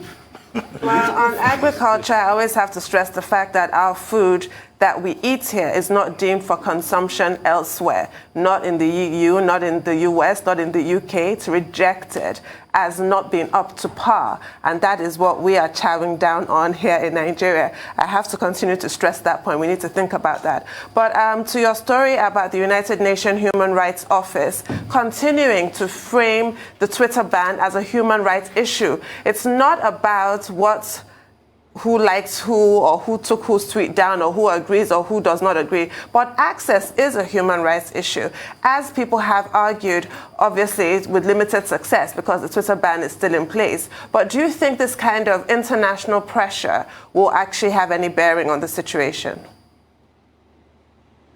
I sure hope it does, Tundu. I mean, that's as high as you can go with the United Nations Office of Human Rights. Even on the Global Business Report, we spoke with private sector members not too long ago, and we'll have a report on that later today. So we hope that the continued conversation, like what we're having now, what's going on in various organizations, will and the government is supposed to be still talking to Twitter, but as you said, no updates yet. But hopefully this does put the pressure and we get some breakthrough sooner or later. I mean, Rotus, real quickly, please. Can any stat agency bring out a comprehensive report on the level of job cuts associated with the Twitter ban, because there's a massive job cut going on. I was hearing a couple of companies that had online desks sacking their workers on Drove. The massive job cuts associated with the Twitter ban, the impact also of Twitter ban on payroll taxes. I think we should do reports on that and put it out there so that the world will see what is happening in Rotus. All right, we need well said. Yeah, remember when initially we talked about this a week or two ago.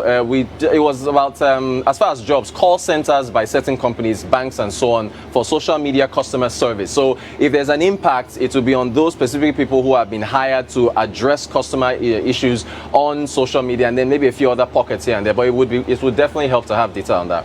Thank you so much, Rotus. Appreciate you for your time. We'll go to Adesua this morning. Adesua, great to have you. Thank you, Rufai. Good morning, Tundu, and good morning, Dr. Abachi. Let's begin with the statistics like we normally do here on the COVID-19 update. Globally, there have been well over 188 million cases, at least 4 million deaths, and 3.4 billion doses of vaccines administered. But the World Health Organization yesterday released its weekly epidemiological update, and it says that deaths have climbed, global deaths from the coronavirus have climbed last week after 9 straight weeks of decline, recording 55,000 lives lost, and that's a 3% increase from the week before that.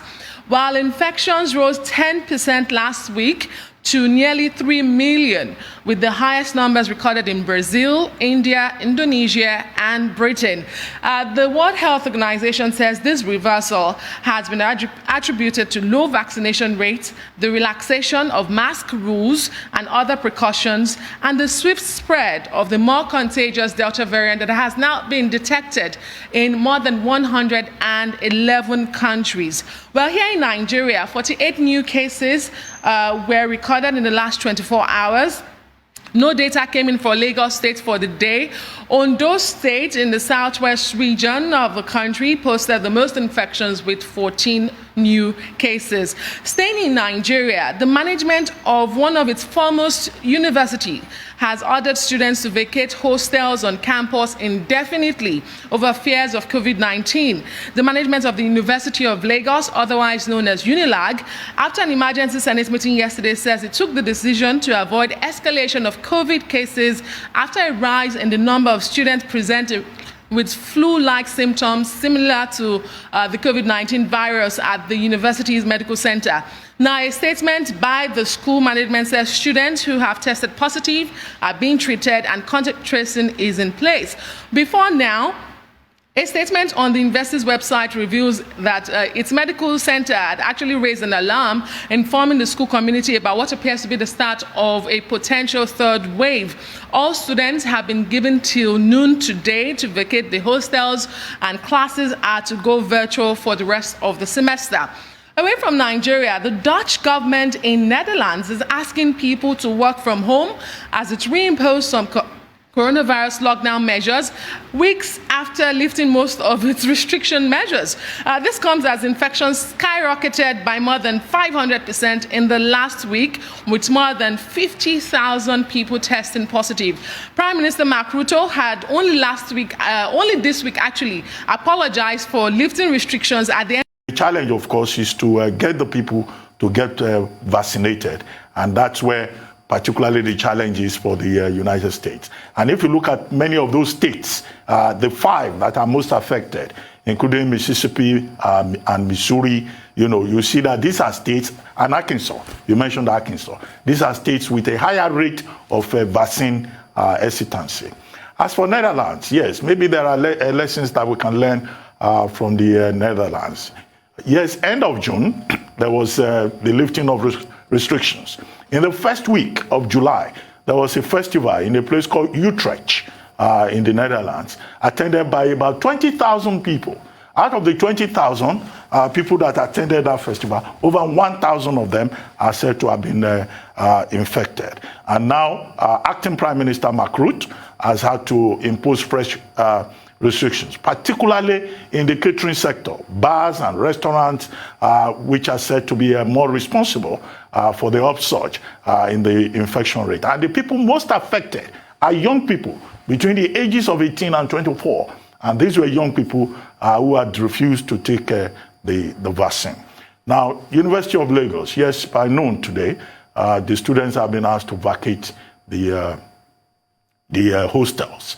What was discovered at the health center, because when the school resumed in May, when physical classes resumed in May, the university had set up a vaccination center.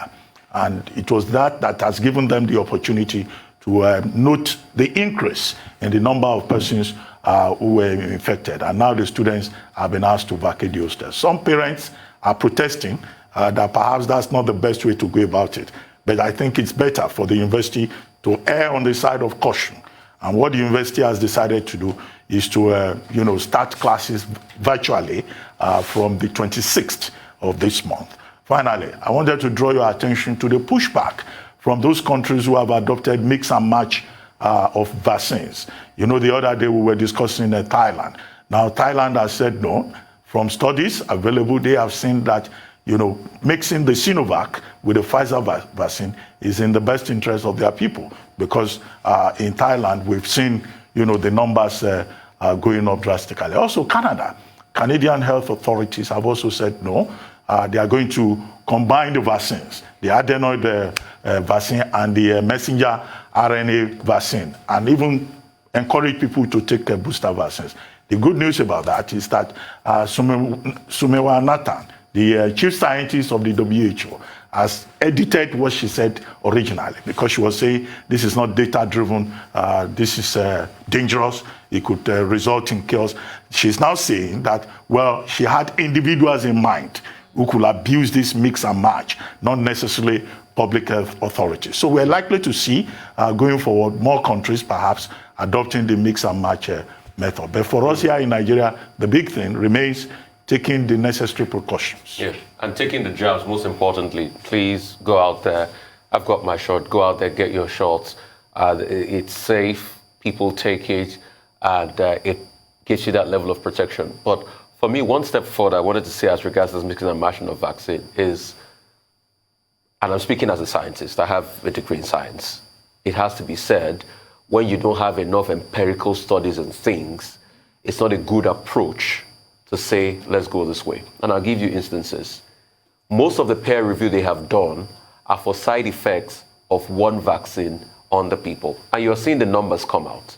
You're seeing people coming out say, oh, I had this side effect, I had that side effect.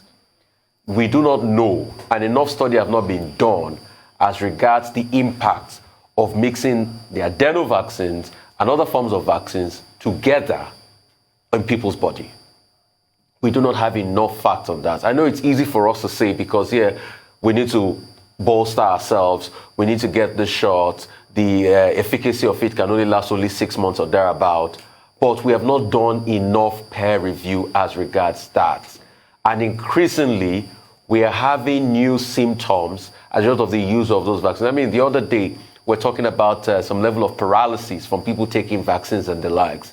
So we should be careful. If possible, they can work more on the booster jabs. I mean, Pfizer is working on that booster jab already. Other people too can start work on the booster jab. People that have taken the Pfizer, they could probably just take a Pfizer booster jab. But I know in the chaos and everything COVID-19 brings, people want to mix and match.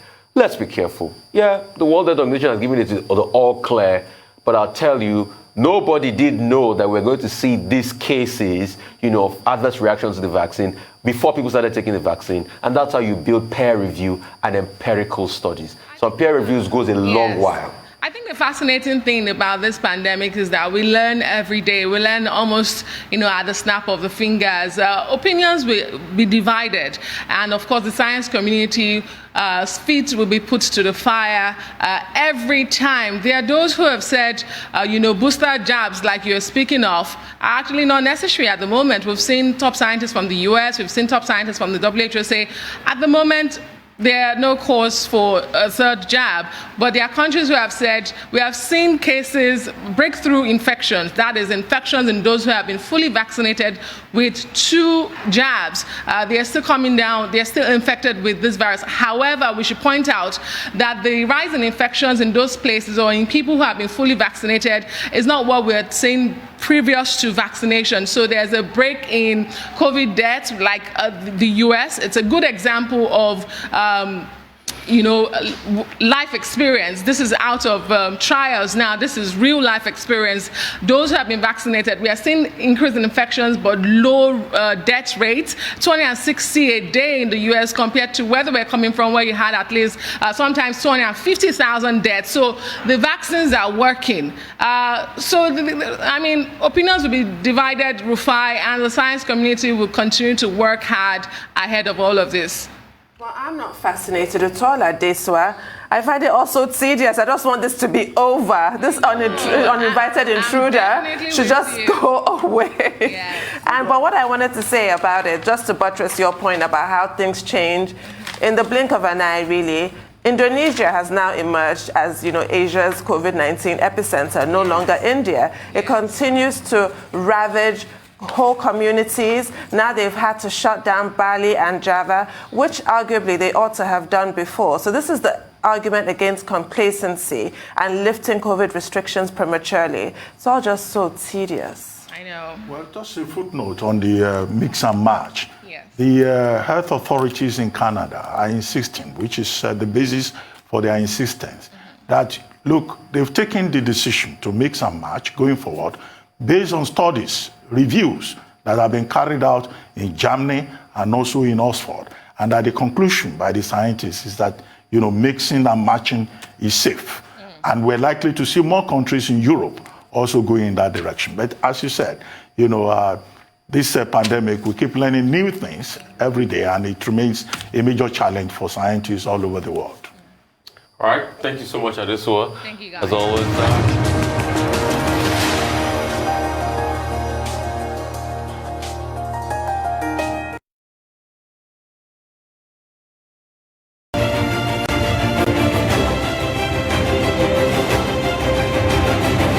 There are emerging reports of an interesting sequence of events at the National Assembly here in Nigeria following the attempt by lawmakers to amend the electoral bill. Well, for the latest, we are being joined by RISE political editor Sumner Sambo, who's been monitoring development there. Sumner, a rowdy session on the floor of the Senate. Bring us up to speed. Yes, it's a rowdy session here, not just only in the Senate, but also in the House of Representatives.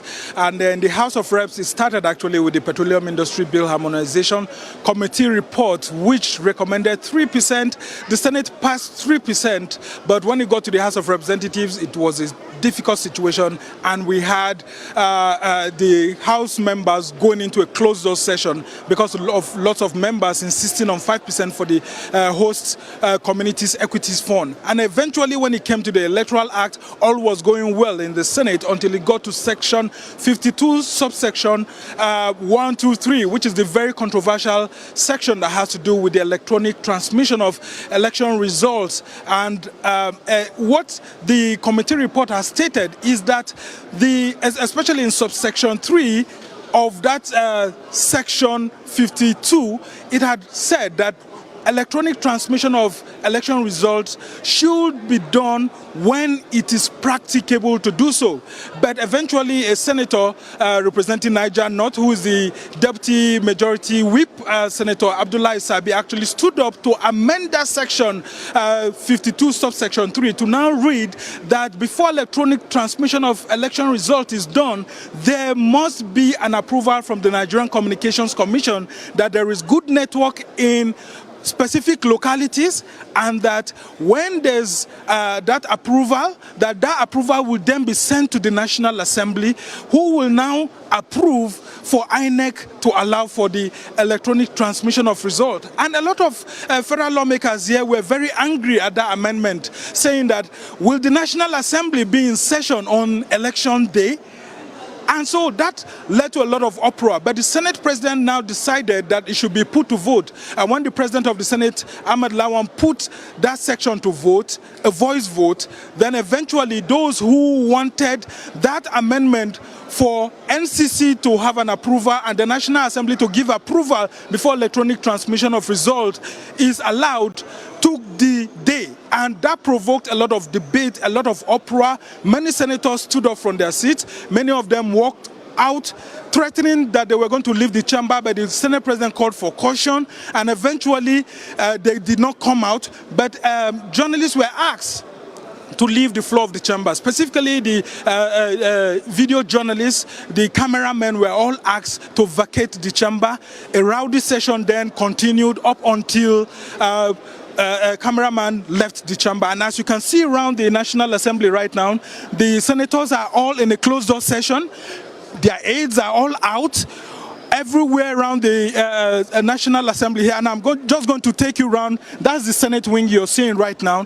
You can see the aides of federal lawmakers all outside. This is the Senate wing, the House of Representative wings, and you can see right here many aides of the politicians, some of the committee clerks are all being sent out of both chambers, and it's a dramatic moment here, a very, very dramatic moment, because there was an attempt by the Speaker and the Senate President to actually see that this issue did not become very rowdy, but eventually, due to how contentious and how important this matter is, a lot of the lawmakers couldn't take any of it. Okay, Sumner, I want to get your take on this voice vote, because we paid attention to some of the sessions whilst before we went away and continued with our stories. And it seemed that every time a voice vote was tabled, the ayes had it.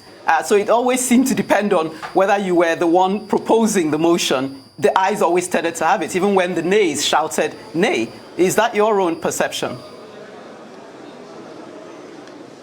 Well, it's usually a very difficult thing whenever controversial bills are being considered, very important ones. And that's why, if you look at the rule book of both the Senate and the House, in the standing orders of the Senate, which is the rule book that guides their whatever they do, the conduct of the House, it is specifically stated that the Senate President decides on which order is the right order to be taken. And in this instance, you will see that whenever there's a voice vote being put in place, the Senate President will determine how it goes. And sometimes there have been these accusations, even today it happened, that the nays were more than the yeas, but eventually the President of the Senate ruled in favor of those that he felt he had. And that rule, especially in the Senate standing orders, actually say it is what the presiding officer, which is the President of the Senate in this instance, hears that he adopts. So even if the yeas are more than the nays, if he hears the nays more, it is the nays that he would actually rule. So it depends on what he hears. But the thing is that there's also a provision that other senators may seek remedy. For example, you can call for division if you're not happy with the ruling of the presiding officer. And then when you call for division, each senator will stand up and be counted based on what he or she agrees or doesn't agree.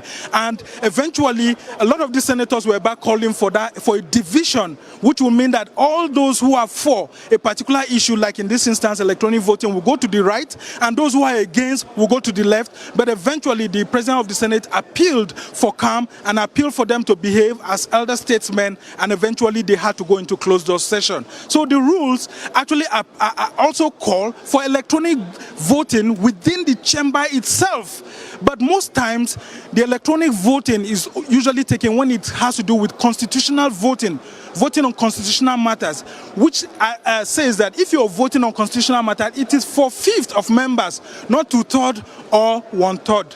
We're not trying to preempt what this closed-door session is going to resolve, but we have seen clauses today receive 2 amendments. Are we likely to see that scenario for this clause 52 subsection 3 that has now become controversial? And I was also asking you, as a political editor, one who has covered election cycles in Nigeria, several election cycles, what is the import of this for INEC to transmit electronic results electronically when and where practicable? What does that even mean? Well, let me start from that last question you asked.